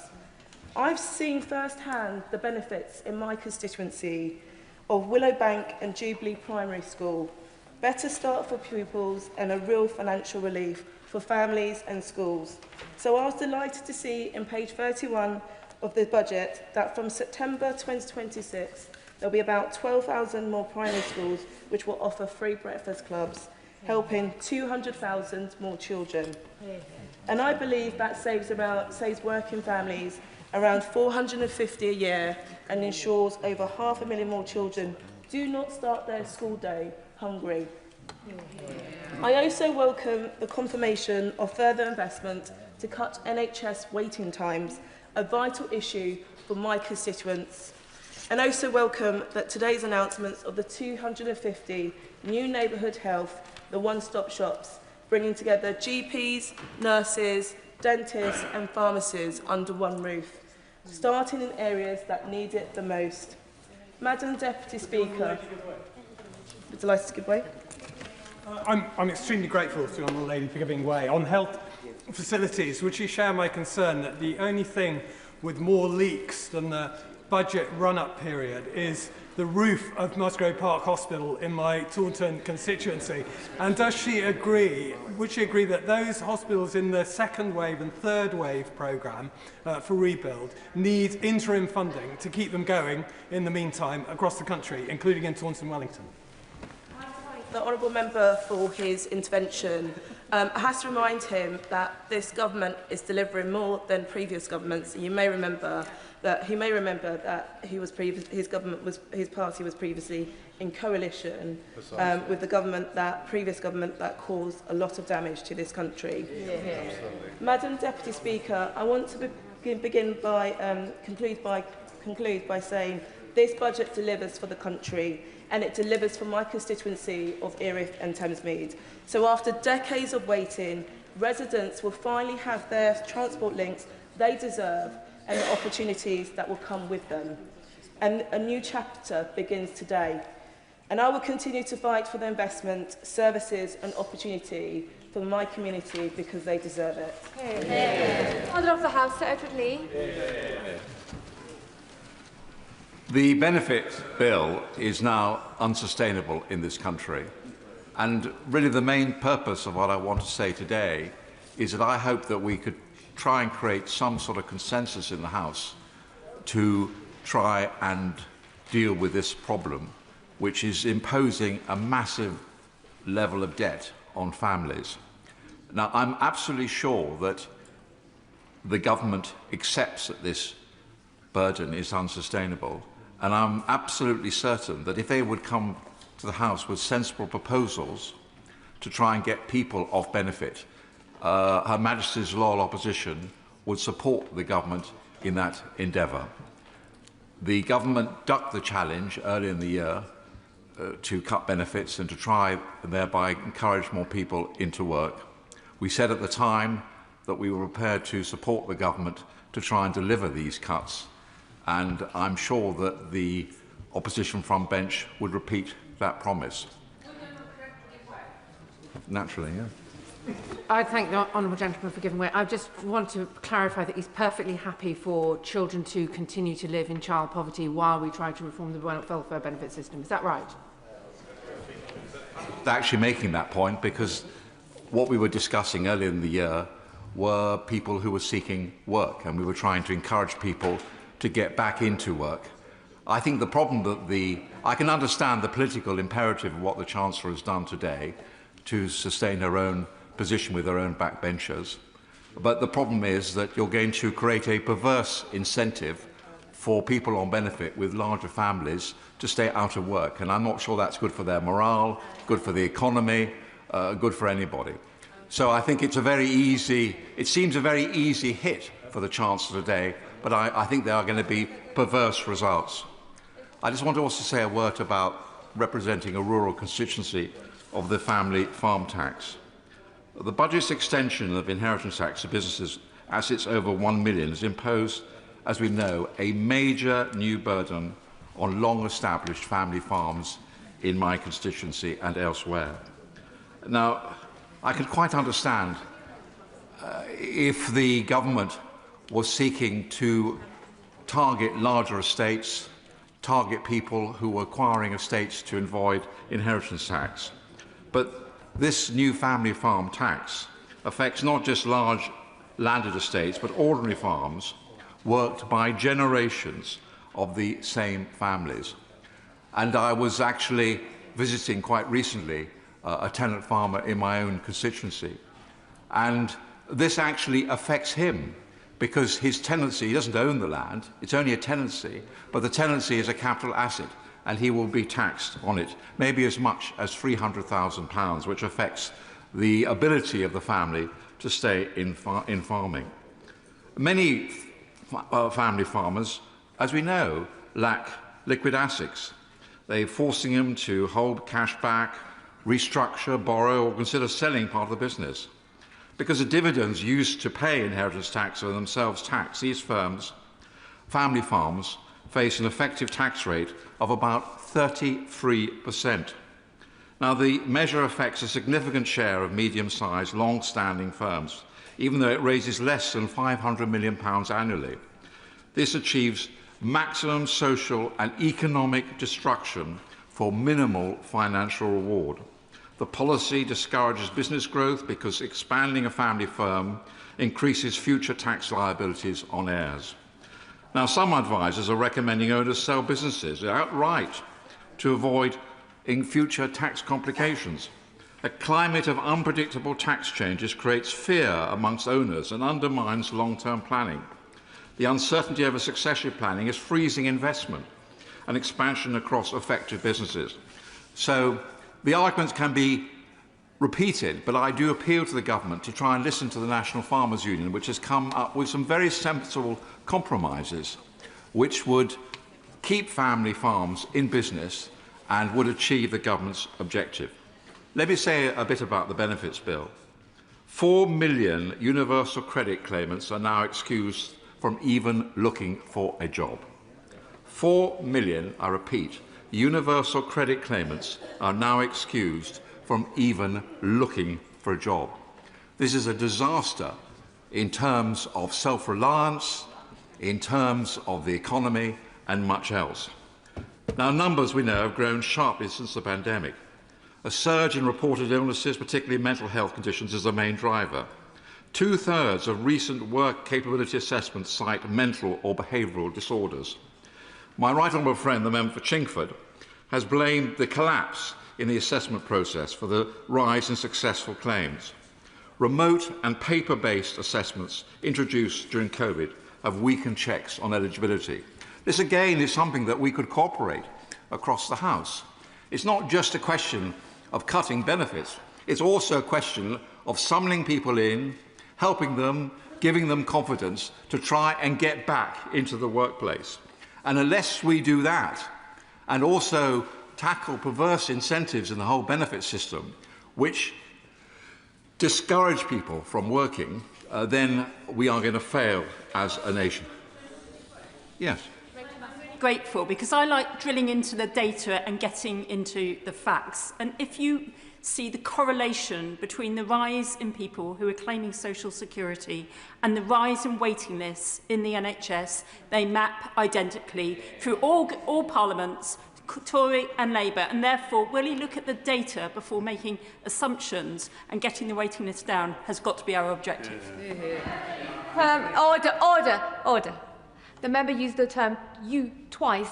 Maybe focusing and looking at the chair will stop colleagues referring to language "you" twice. Sir Everly. I'm very careful, actually, to look at the data and constantly refer to facts which are accepted by the OBR and by the government. These facts are not challenged. That 300,000 people are currently waiting to undergo a work capability assessment. We need emergency measures to clear this backlog. The lack of in-person assessments, and I'm surprised that anybody could disagree with what I'm saying, has created a feedback loop where dependency grows and work expectations diminish. The longer this is allowed to continue, the harder it becomes for people to reintegrate into society. This is a system that writes people off rather than helping them back into employment. And I would have thought we could all agree on that. We must not abandon these people. This is about human dignity. Getting people off long-term benefits and into employment brings significant mental health benefits. It also helps our straitened finances. The cost of sickness and disability benefits is projected to reach £100 billion annually by the end of the decade. Now, some households receive more than £30,000 a year in universal credit alone, with disability benefits payments pushing support well above that. The current system is financially incentivised individuals to demonstrate incapacity rather than engage with work. The government has redeployed, I agree, work coaches to re-engage long-term inactive claimants, but systematic incentives remain unchanged. Failure to tackle long-term benefit dependency impoverishes the nation by increasing fiscal burdens and reducing labour force participation. Now, the Office for Budget Responsibility reports the working age incapacity benefit caseload reached 7% in 2023-24 and is forecast to hit 7.9% by 2028-29. We must stop paying full benefits to young people who are neither working nor studying. These young people should be working or studying. I'll make some progress, if I may.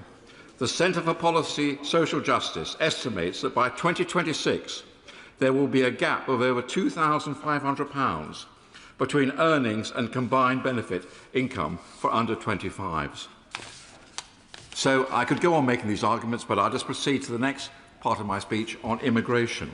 I accept that the greatest failure of our last government was immigration. The 21 to 2024 Boris wave, and I admit it and I apologise on behalf of my government, allowed... I don't know why shouldn't I apologise? Why shouldn't I be honest? Allowed well over 4 million non-UK migrants into the country.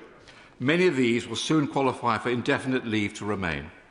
ILR grants access to benefits and public services on the same basis as citizens is destroying financial incentives. The scale of this is financially significant.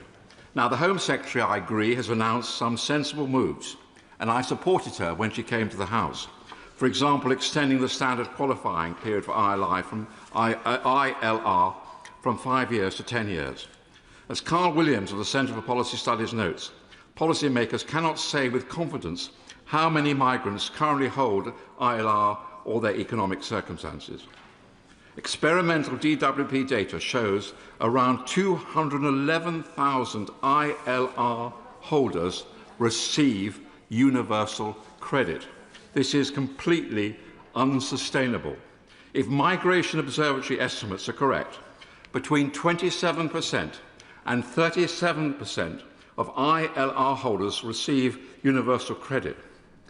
So this is a worrying problem and needs resolution. Next, increasing tax. I've long argued for a much simpler tax system, close loopholes but keep taxes low, especially for married families. Corporate tax complexity creates an inherent bias towards huge multinationals. They can hire departments of accountants to reduce their liabilities. A free market relies on everyone paying their fair share. We need creative ways of ensuring companies like Amazon and Starbucks can operate freely, we all use them, while paying a fair contribution. Then we can help lighten the burden on family farms, working people and small firms. Increasing taxes on working people risks undermining growth by reducing take-home pay and incentives. ONS figures show direct taxes reduce income inequality by only 4.4 percentage points, limited redistribution for a heavy burden. Higher taxes on the wealthy simply encourage them to leave. Data from the Henley and Partners 2025 migration report suggests the UK may lose 16,500 millionaires this year. What's the point of it? Why are we driving these wealth creators out of the country? So I'll just finish with your... there's so much to say, Madam Deputy Speaker, but I know that I'll weary the House if I go on too long. Can I just end by one point? It's quite controversial and it's quite difficult to say this. The triple lock, and I know I'm going to get into trouble for saying this, but I've got to say the truth as I believe it. We all know that the triple lock is unsustainable. You cannot have a situation where people of my generation are consuming an ever greater proportion of national wealth through the state pension. Frankly, our government never dared tackle it, having it brought it in because they knew that the Labour Party would crucify them in the ballot box. Now the Labour Party is caught in the same bind. The fact is, it is completely unfair on younger people if the burden of older people through the triple lock increases year by year. We laugh at the French because of their failure to actually achieve sensible pension reform. But we ourselves have got to have the courage, frankly, to end the triple lock. And I think this will only be done with consensus between the two parties. And I'm absolutely sure that if the government was to come to the leader of the opposition and say that this is unsustainable and will you share this burden with you, which may seem to be very unpopular, but actually know many older people of my generation, we all have children, we all have grandchildren, we all see our own children struggling to get on the housing market. So many, I think that actually if government and opposition were prepared to have the courage to deal with the triple lock, I'm not sure it would be as unpopular with older people as is sometimes maintained. And after all, we could always relieve the burden on those on pension credit. We could find ways of helping people who really couldn't afford to live. But the triple lock must go. It's not a popular policy, but I think in our hearts we know it's the right policy. We have shy of 60 members trying to contribute, so there was a speaking limit of 10 minutes to begin with. Daniel Zeichner. Mr. Speaker, and it's a pleasure to follow the Father of the House in his wide-ranging contribution.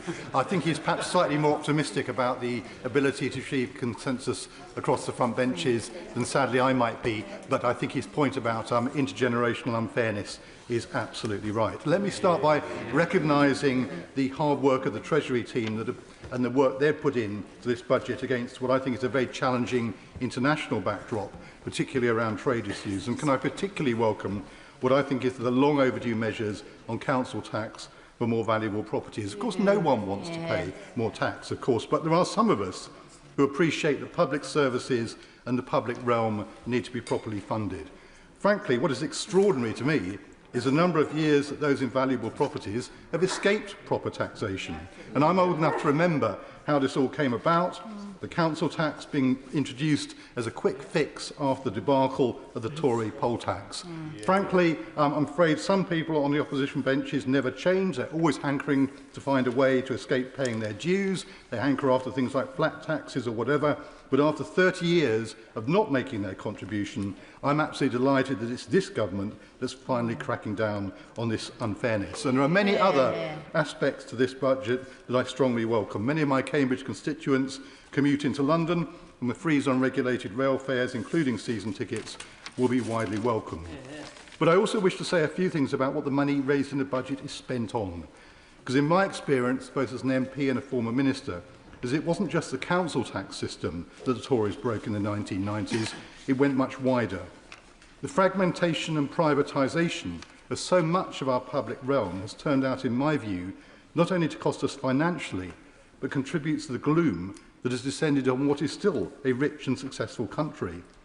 Private affluence alongside public decay does not make for a happy society. And in the limited time I have, I'll cite a few examples I've come across over the previous few weeks. The chaos in our prison and justice systems goes back in no small part to the disastrous policies pursued by Chris Grayling in his misguided attempts to privatise the probation service, from which, in my view, it has never fully recovered. And the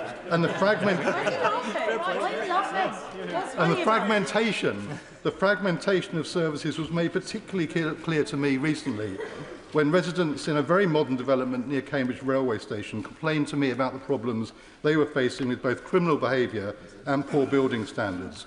Now, the housing associations turned out in force to meet me. It's amazing what a visit from an MP will do. And they told me about the labyrinth of organisations involved in these issues. At least 2 councils, the police, those responsible for developing the building, those responsible separately for maintaining the building, those responsible for fire safety. How could anyone come to a sensible solution with all that? I came away very clear on one thing. No one seemed to take responsibility overall, and as a consequence, the residents have got a very poor deal. And another example, the rightful national outcry over the abuse of too many neighbourhood shops selling vapes and smuggled cigarettes, exposed so well by BBC investigative reporters.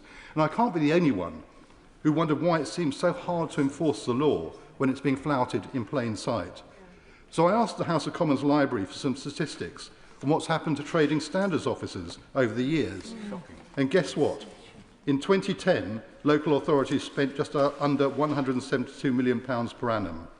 By 2020, that had fallen to just over £103 million and only recovered a little to £117 million by 2024. Now, they're not the only agencies involved, I understand that, but no wonder they struggle to respond. And it's certainly not a criticism of Trading Standards officers. They do a remarkable job, given how they've been starved of resources. So, Madam Deputy Speaker, my conclusion is that this budget is a really good start in difficult circumstances, but that we've got a huge way to go in rebuilding the public realm so that we have a country which feels safe and secure for everyone. Putting back together what has been broken apart is not easy nor quick. It's much easier to break things than to put them back together again. We've had decades of destruction from the party opposite that frankly would only be made worse by the party that goes by the name Reform. But they too ought to go to Trading Standards because it's a false prospectus. They're not about reforming the country, they're about breaking it. I'm confident that people will increasingly recognise that. So I urge my Treasury colleagues to stand firm, rebuild not just our economy, but the communities in which we all live, whatever our circumstances. Oliver Dowden. Thank you, Madam Deputy Speaker, and may I begin by referring members to my register of members' interests, including my position as chair of the APPG for the UAE. Madam Deputy Speaker, it didn't have to be this way. The roots of this budget and its failure began with the last one. It began with the unnecessary delay and scaremongering before that budget, which in turn frightened consumers and scared businesses off of investment. And then in turn, when the budget was announced, the Chancellor made three key errors. The first thing she did was to choose to tax probably the worst thing in terms of jobs and growth by putting up national insurance contributions. She chose to drive human capital and financial capital away from the United Kingdom with the abolition of the non-dom tax status, and she chose a totally unrealistically low level of fiscal headroom, which meant that by the time the Chancellor sat down, markets were already preparing for the next round of tax rises, and this sense only grew with the U-turn on welfare reforms. And the problem is, the government is making exactly the same mistake all over again, with the litany of leaks culminating in the extraordinary position of the OBR publishing the entire content of the Chancellor's budget before she even stood up, rendering the entire speech meaningless. And now, in turn, this budget demonstrates a simple and clear choice: higher welfare paid for by higher taxes. And for my constituents, that means higher income tax, it means higher taxes on their savings, it means higher taxes on their dividends, and in a constituency like mine, which has seen house prices soar over the past 30-odd years, now to astronomical levels, there is a real risk that older people in their family homes that they bought at very low prices are now going to have, by skimping and scraping to do so, I should say, are now going to have to find several £1,000s every year just to stay in their family home that they so love. And I think that is a real problem that is going to emerge from this budget, and I would urge the Chancellor to look at the very least at ameliorating measures to stop older people having to sell their homes in order to pay their council tax bills. But beyond this, there lies this strategic choice, and we all know exactly what has happened. The Labour leadership has watched in fear as its vote hemorrhages to the left. This budget is all about shoring up Labour's tax base.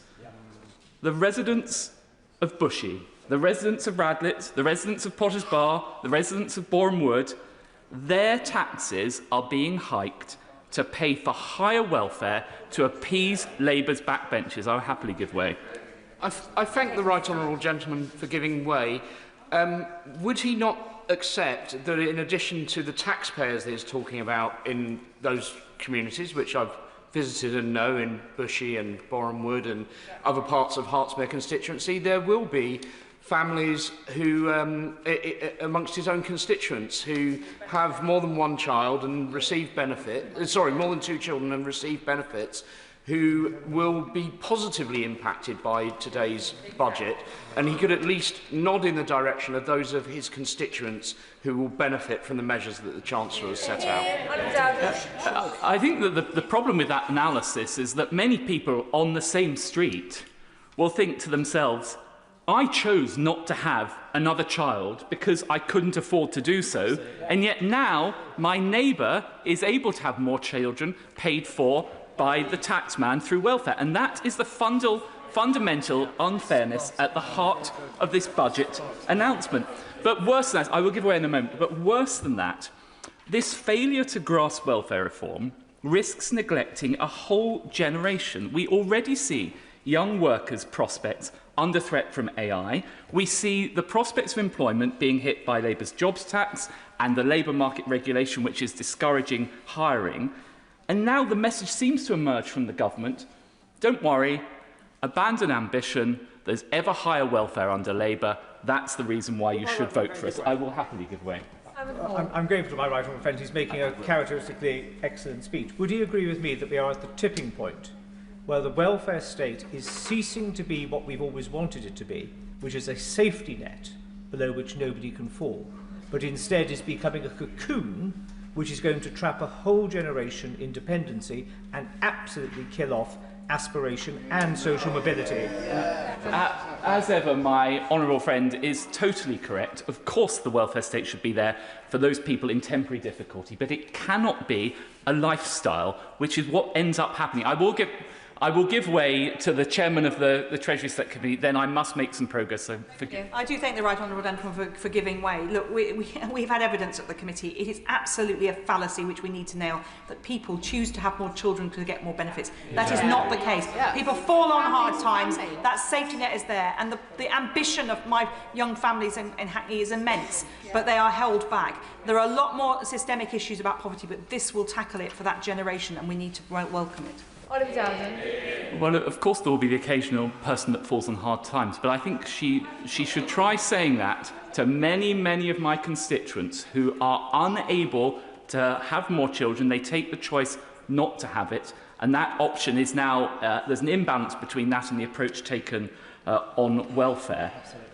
And so we have a situation where at the same time as the United Kingdom is embracing higher taxes and an ever greater role for the state, beyond Europe, lower tax dynamism abounds. We can see the US surging with freer markets and a tech and energy bonanza. You only need to look to the Gulf, to states like the UAE and Saudi Arabia that are embracing tech, finance and alternative energy. Now, a generation ago, this would have mattered less.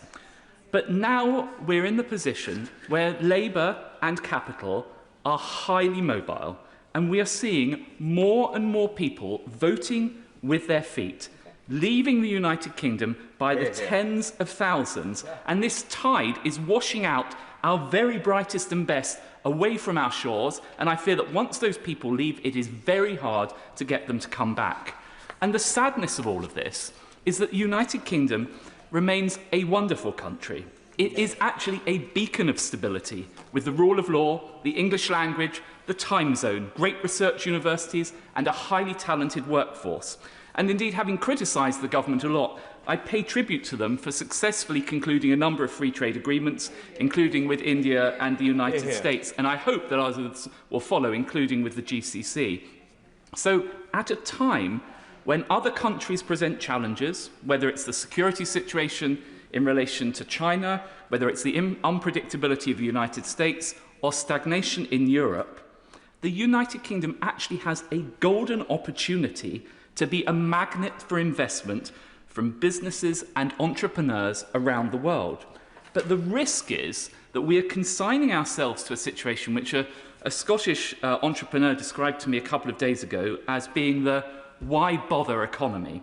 And what he meant by that was that, of course, people aren't going to disinvest, but they won't choose to actively invest in the United Kingdom because we are not creating the environment where we are rewarding risk-taking and entrepreneurship.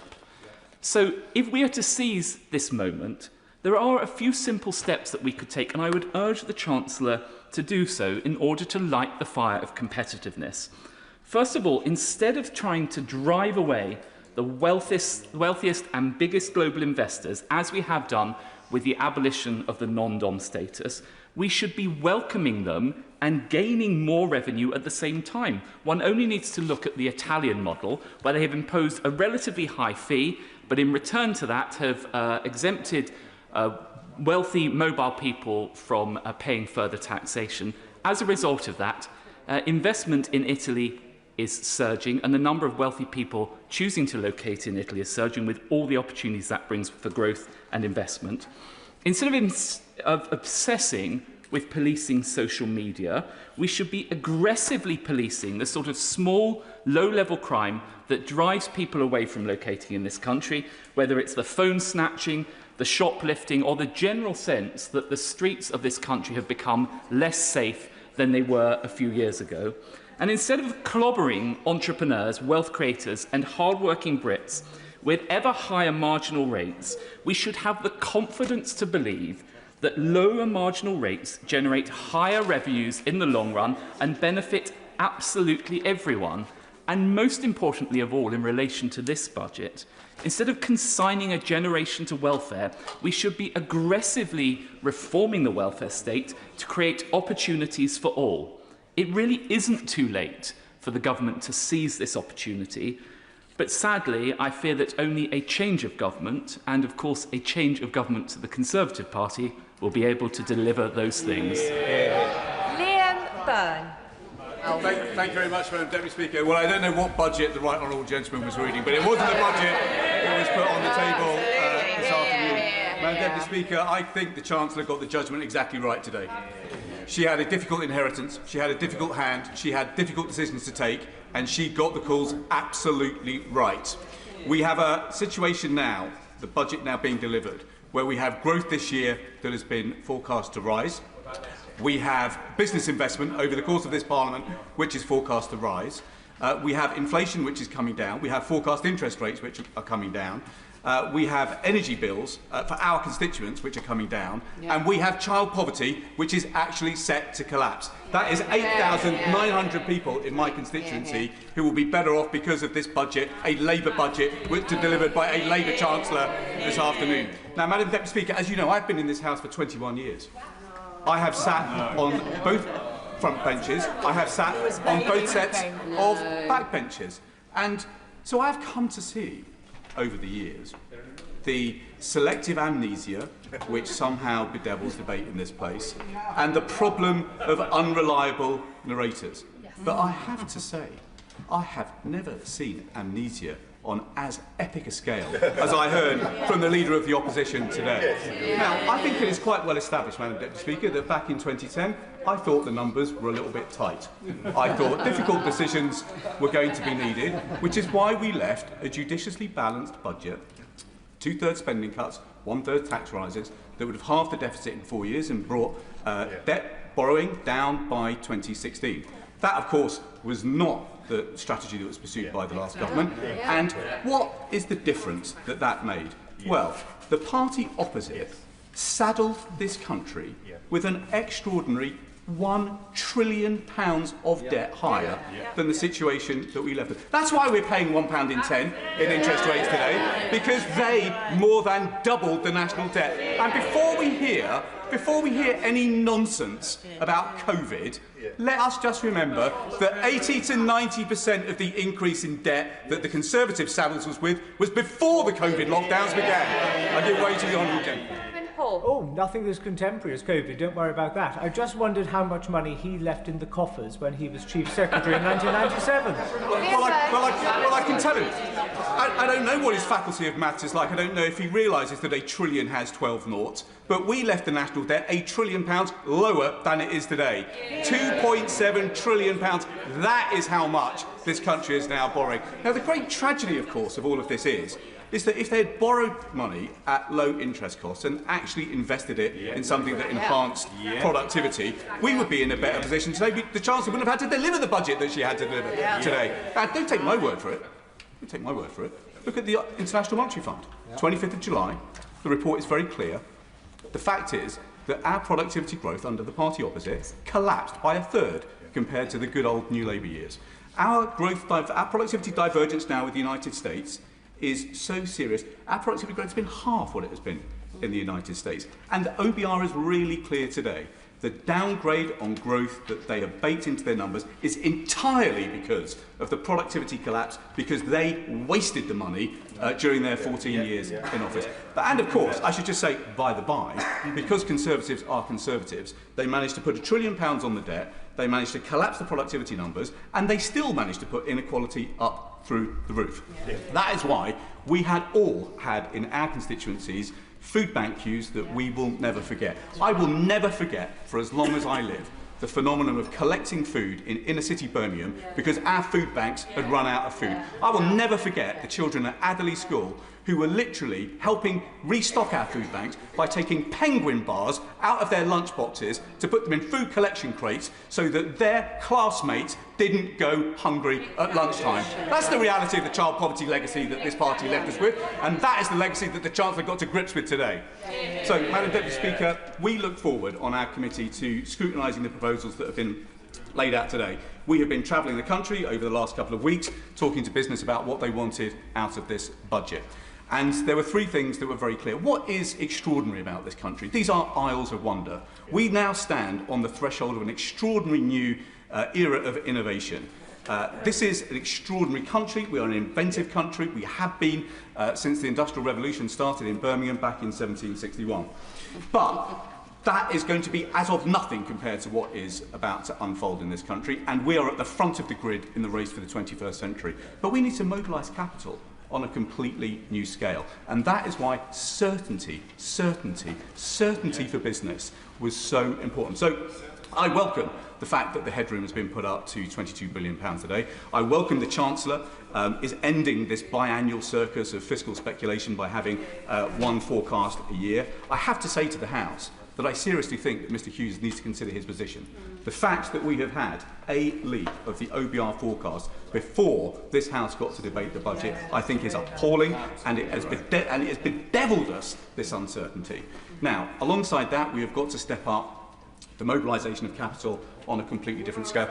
I will in a moment. That's why I absolutely welcome the package that the Chancellor has set out today to mobilise investment capital in a completely radically new way. The expanding of EMI, the boosting of VCTs, the UK listing relief, that is almost £3 billion worth of extra incentives for our entrepreneurs in this country. That is a game changer, not just for start-ups, but for scale-ups who are trying to make sure that we end this craziness of brilliant people in this country, brilliant inventors in this country, starting new businesses, growing it nicely, and then getting snapped up and shifted out to the United States. We have to make sure that we are growing and fostering more big, global dominating companies here in this country. So I welcome the way the Chancellor lent in behind those firms today.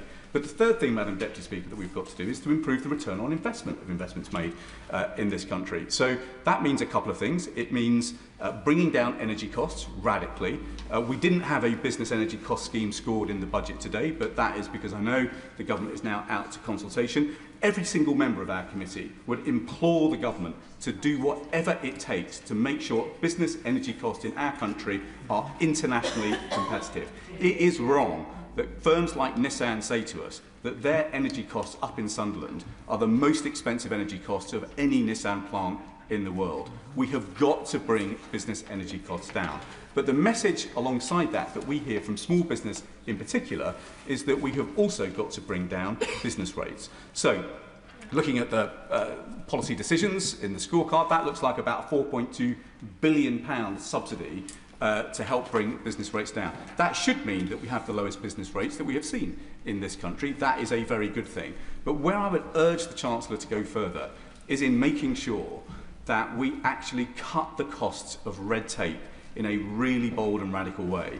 As we travelled around the country, Madam Deputy Speaker, business after business told us not just that they want less red tape, they want better regulation, and crucially, they want departments to coordinate with each other and regulators to coordinate with each other. So we don't have one department over here making one decision and another department over here making another. And so ensuring that we have a Whitehall machine that actually moves at the speed of business in this new age of AI is going to be more and more important as a competitive advantage. So look, I think this is one of the best places in the world to be an inventor. I think it's one of the best places in the world to build a start-up business. We now need to make sure that we are one of the best places in the world to scale up a business. And that will be the nature of the decisions that we will be putting to ministers over the course of the weeks to come from our committee. Let me just finish, Madam Deputy Speaker, with this point.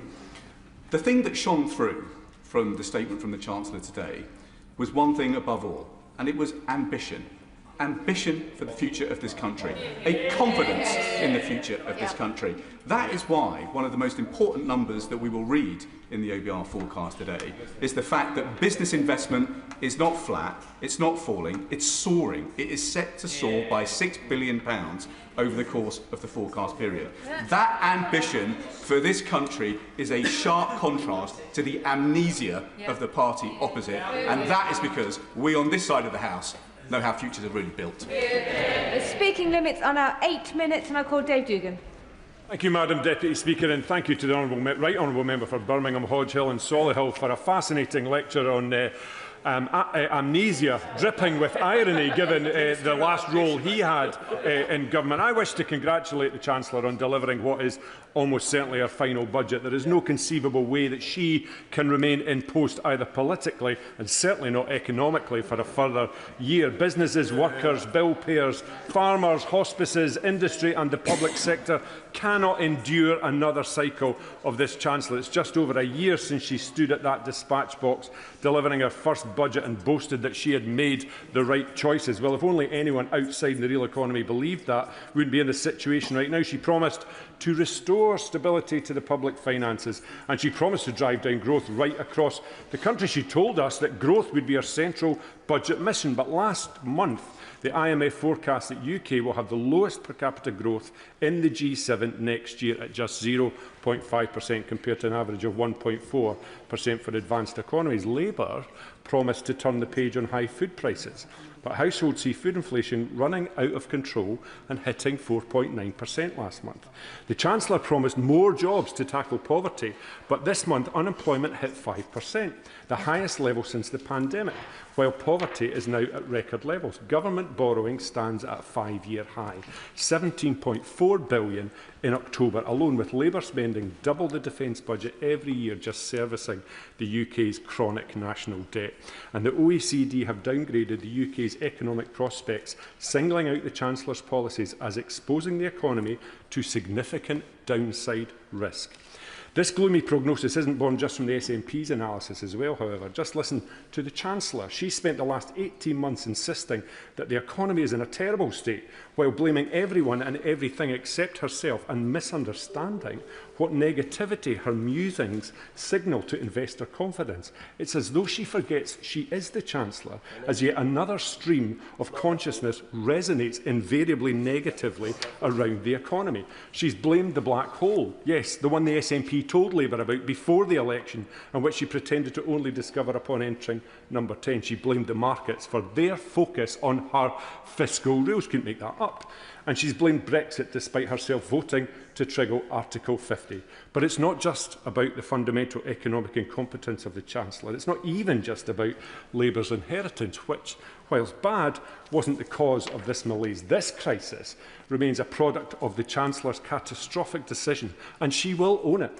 Just as she will own Labour's compound fiscal bonfire, she is in the frame for one of the most chaotic preludes to any budget in living memory. Andy Haldane, former chief economist of the Bank of England, called this a circus of speculation around the budget, with endless leaks, U-turns and media trails that created panic in the economy, and which Mr Haldane also added has without doubt, a shadow of a doubt, contributed to weaker than expected economic growth within the UK. There was nothing meaningful in here on energy. The measures on energy bills are a start, but they don't fulfil Labour's election promise to reduce bills by £300, and bills are set to rise in January and again in April.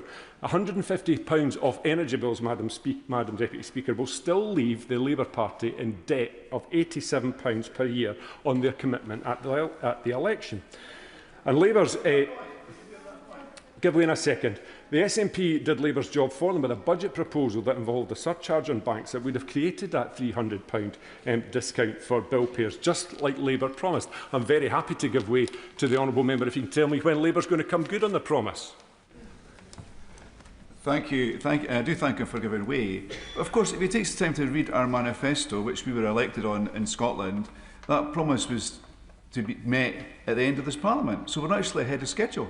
And I'm sure he welcomes that, just like he welcomes the extra 500 million cash terms, extra 500 million in cash, extra 300 million in capital going to Scotland, and a commitment to above inflation budget rises up to 2029. Fantastic, Madam Deputy Speaker, isn't it? Wow, Deputy. I'm sure the public will be delighted to hear Labour's never, never promise on energy bills, that unlike him, I don't exist on my knees waiting to get patted on the head by Labour ministers on the front bench. I'm off my knees, and the consequentials that we get, the consequentials we get in Scotland are a consequence not of largesse by the Labour Party, but of the taxes that Scottish enterprise creates within this so-called United Kingdom. Nothing here, Madam Deputy Speaker, on the energy profits levy, which is putting North Sea oil and gas into an early grave. As things stand, 42% of firms in the North Sea oil and gas sector forecast revenues for 2026 expected to come out from outside the UK's continental shelf. An analysis earlier this month from the Fraser of Islander Institute showed that the industry is undergoing an accelerated decline. In my view, Madam Deputy Speaker, as a direct result of this Labour government who don't understand energy or the economy. This is Scotland's reality within the so-called union. Our future and our natural endowments decided upon by Westminster ministers rather than the people of Scotland. It must really stick in the craw, especially of Scottish MPs, when they come down here to toe the party line and see the difference that Scotland has had under the SNP since 2007. SNP GDP in Scotland per person has grown by 10.2% compared to 6.8% in the UK. Productivity has grown in Scotland at a rate of 0.9% per year compared to 0.3% per year in the UK. And Scotland attracted 135 foreign direct investment projects in 2024, maintaining our position as the top performing part of the UK in that regard. They're not so keen on the facts. And Scottish Labour MPs jump up and down about the new minimum wage, despite the fact that their constituents and mine are already on more than that as a result of the Scottish living wage at £13.45. And there was little today to suggest that Labour grasps the severity of the cost of living crisis, which for many people feels endless. Inflation has almost doubled under Labour, and food prices are up a staggering 37% over the last 5 years. People are rightly asking, what is going to sort this? Well, I can assure them it's not Labour. And on the two-child cap, I'm very pleased to see that it's gone and taken with it the appalling rape clause. It's just a shame that all the Labour MPs that were cheering the Chancellor when she announced that today didn't vote with the SNP in September 2024 when we tried to get that removed in our motion. Rank hypocrisy. Businesses in the last year are now in the position of surviving, trying to survive this Labour government rather than trying to thrive and invest. Businesses know that this Chancellor doesn't understand business. Family-owned businesses feel this most acutely, and farm businesses know that the Labour Party is out to get them. Today's announcements will not repair the damage to the reality that exists for many businesses, and it's already too late for some. Whisky duty going up again, Madam Deputy Speaker. The SWA said hiking duty today for the third time in 2 years limits Scotch whisky's ability to generate growth and will have a direct consequence for investment and for jobs. This Chancellor has run out of road with businesses across these isles. Last year, after £40 billion of tax rises, most of that on jobs, she promised that she's not coming back with more borrowing or more taxes. This government has taken the hard decisions as a result, and we won't have to do a budget like this again. 12 months later, here we are again. Another round of tax rises, and let me make a prediction. 12 months from now, we'll be back here once more, albeit with a different Chancellor. Today's budget supports the view taxes are up, borrowing's up, cost of living is up, cost of energy is up, and spending is up, but growth is down, the central, let me remind the House, aim of the Chancellor. Scotland deserves better than this Westminster version of Groundhog Day. Unfortunately, the people of Scotland will be in a position to choose that in May's elections. Thank you. Catherine McKinnell. Thank you, Madam Deputy Speaker. I would normally extend the courtesy of saying it's an honour to follow the honourable gentleman, but I have to say that speech was all a bit dreek.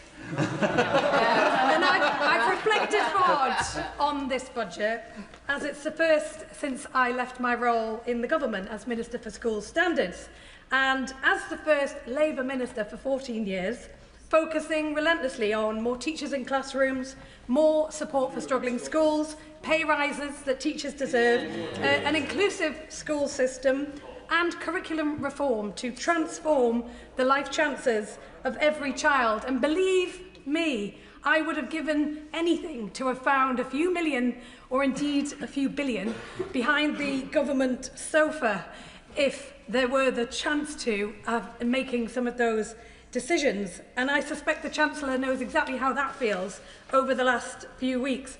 But that is one of the reasons why I've now joined the Public Accounts Committee, scrutinising public spending, drawing on those experiences of making those tough decisions in government about how we spend the public's money. And I've really enjoyed the deep dives we've done, examining how public services are delivered, where schemes fail, making sure lessons are learned, and making sure we spend every pound the best way possible.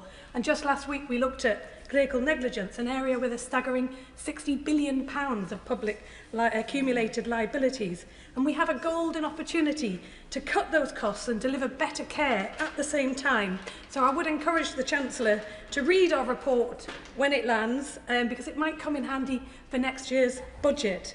And in the meantime, I also wanted to thank the Chancellor for her comments on the... Oh, I will give way.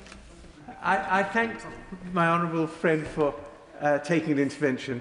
I wonder whether she would agree with me that the cost of clinical negligence claims in maternity services is now greater than the cost of maternity services. I absolutely share those concerns, and I know the Right Honourable Member for Godalming and Ash is also very keen. So I think we have cross-party interest across the House in making better use of these resources. I also wanted to thank the Chancellor for her comments in relation to the infected blood contamination scheme, which is proudly delivered from my constituency in Newcastle North. And I know the team there are incredibly proud of the work that they are doing, and they will be proud of the announcement the Chancellor made today. But, Madam Deputy Speaker, working people in Newcastle are really feeling worn down by the cost of living. We know everybody is feeling the squeeze. It's relentless and it's grinding. And I know the Chancellor knows that too, and has sought to deliver in this budget on that promise of a better life for a hard day's work. And I see there are many measures in this budget that will deliver on that. The freeze in rail fares, the extending of the bus fare cap, the measures on fuel duty, frozen prescription charges and household energy bills cut. And I also know that the Chancellor cares deeply about children trapped in poverty, and too often in families that are working hard and doing their best. And I saw those stories firsthand on the government's Child Poverty Task Force. The driving force behind the crisis is the two-child limit.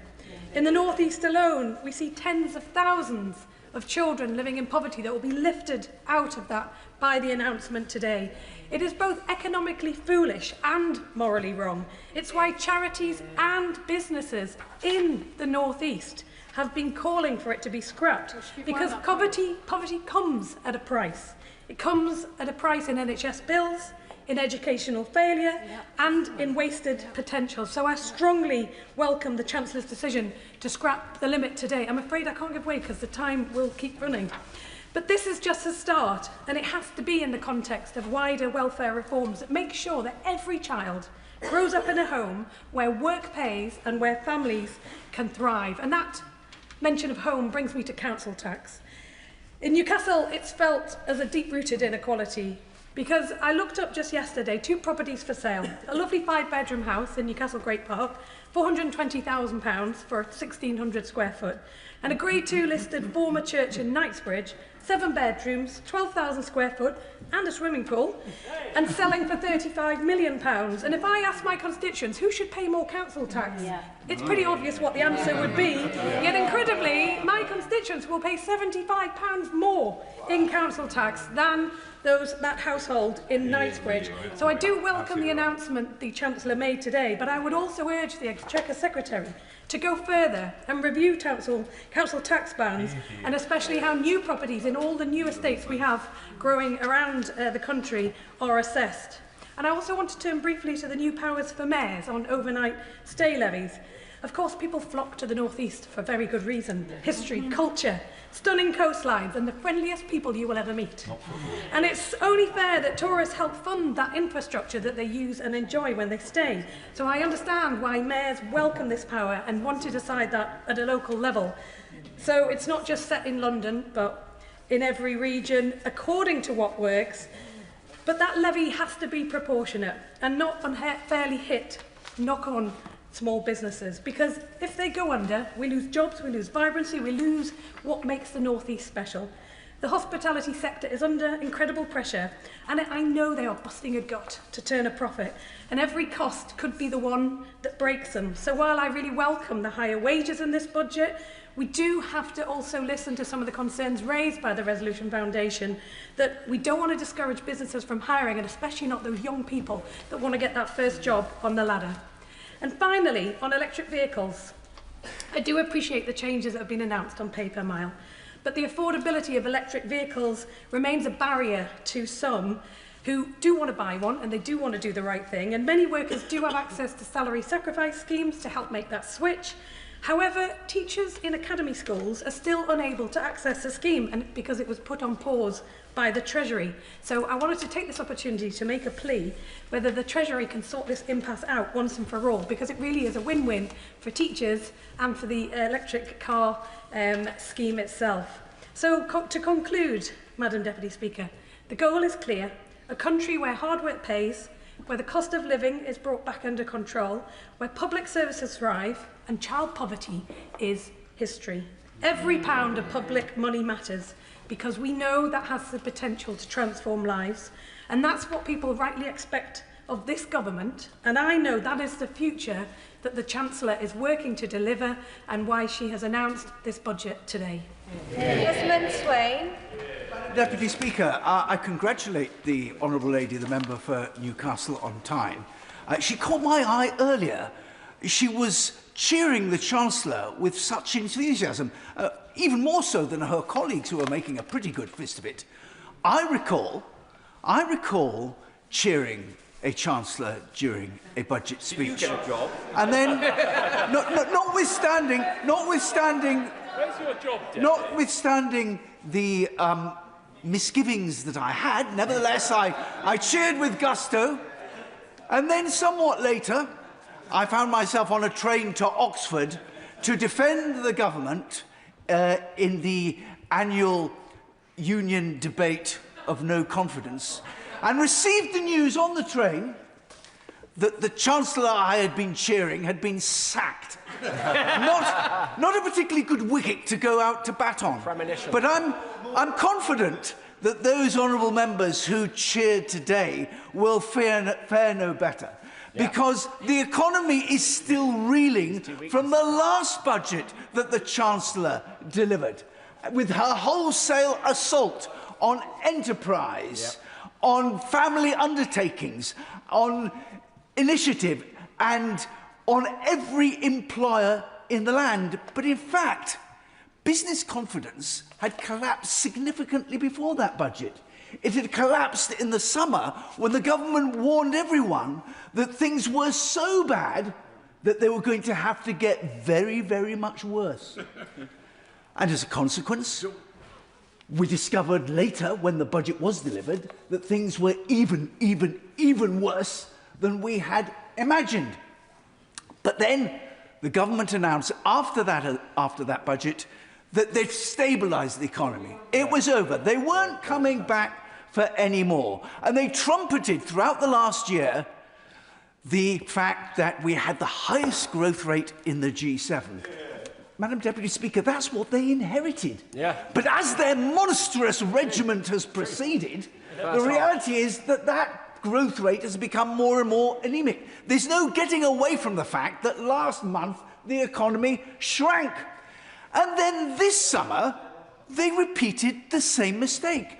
All we got throughout the summer was horror story after horror story of kites being flown, of ghastly taxes that might be imposed upon us. Most unwelcome for businesses planning investment and for anyone planning to take on workers. These interventions move some markets and make others absolutely sclerotic. It's a disaster. And when I challenged the Chief Secretary last week with the example of Hugh Dalton, who properly resigned over a budget leak, I was astounded that the Chief Secretary admitted at the dispatch box that he had no idea what I was talking about. Is that extraordinary? And against this background, there's always that chilling presence of the huge increase in trade union power that is part of the bill that is currently before Parliament. But their anti-growth agenda is only half the story. The other half of the problem, I thought, was excellently expounded by the father of the House. The reality is that the government's bloated expenditure plans have overshot by 4%. And we have this enormous growing benefits bill. The disaster was that the government withdrew from its attempts to provide some modest restraint in the growth of that bill. And as my right honourable friend says, we now face a bill running annually at £300 billion, £212 billion of which is for economic activity for people who are under no obligation to work. 4.3 million people, growing at a rate of 130,000 per month. It is completely unsustainable. And it's to be paid for. It's to be paid for by increasing taxes.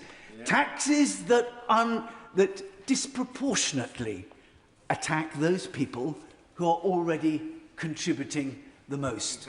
The entrepreneurs, the investors, the very people who can take their investment, their vision, their skills, their employment elsewhere to where the business environment is rather more friendly. And they're doing it in droves, and they're doing it to such an extent that even the business secretary has remarked on it and spotted it. We are facing a situation increasingly where there will be fewer and fewer people able to pay for the bills of this increasing burden of people who are economically inactive.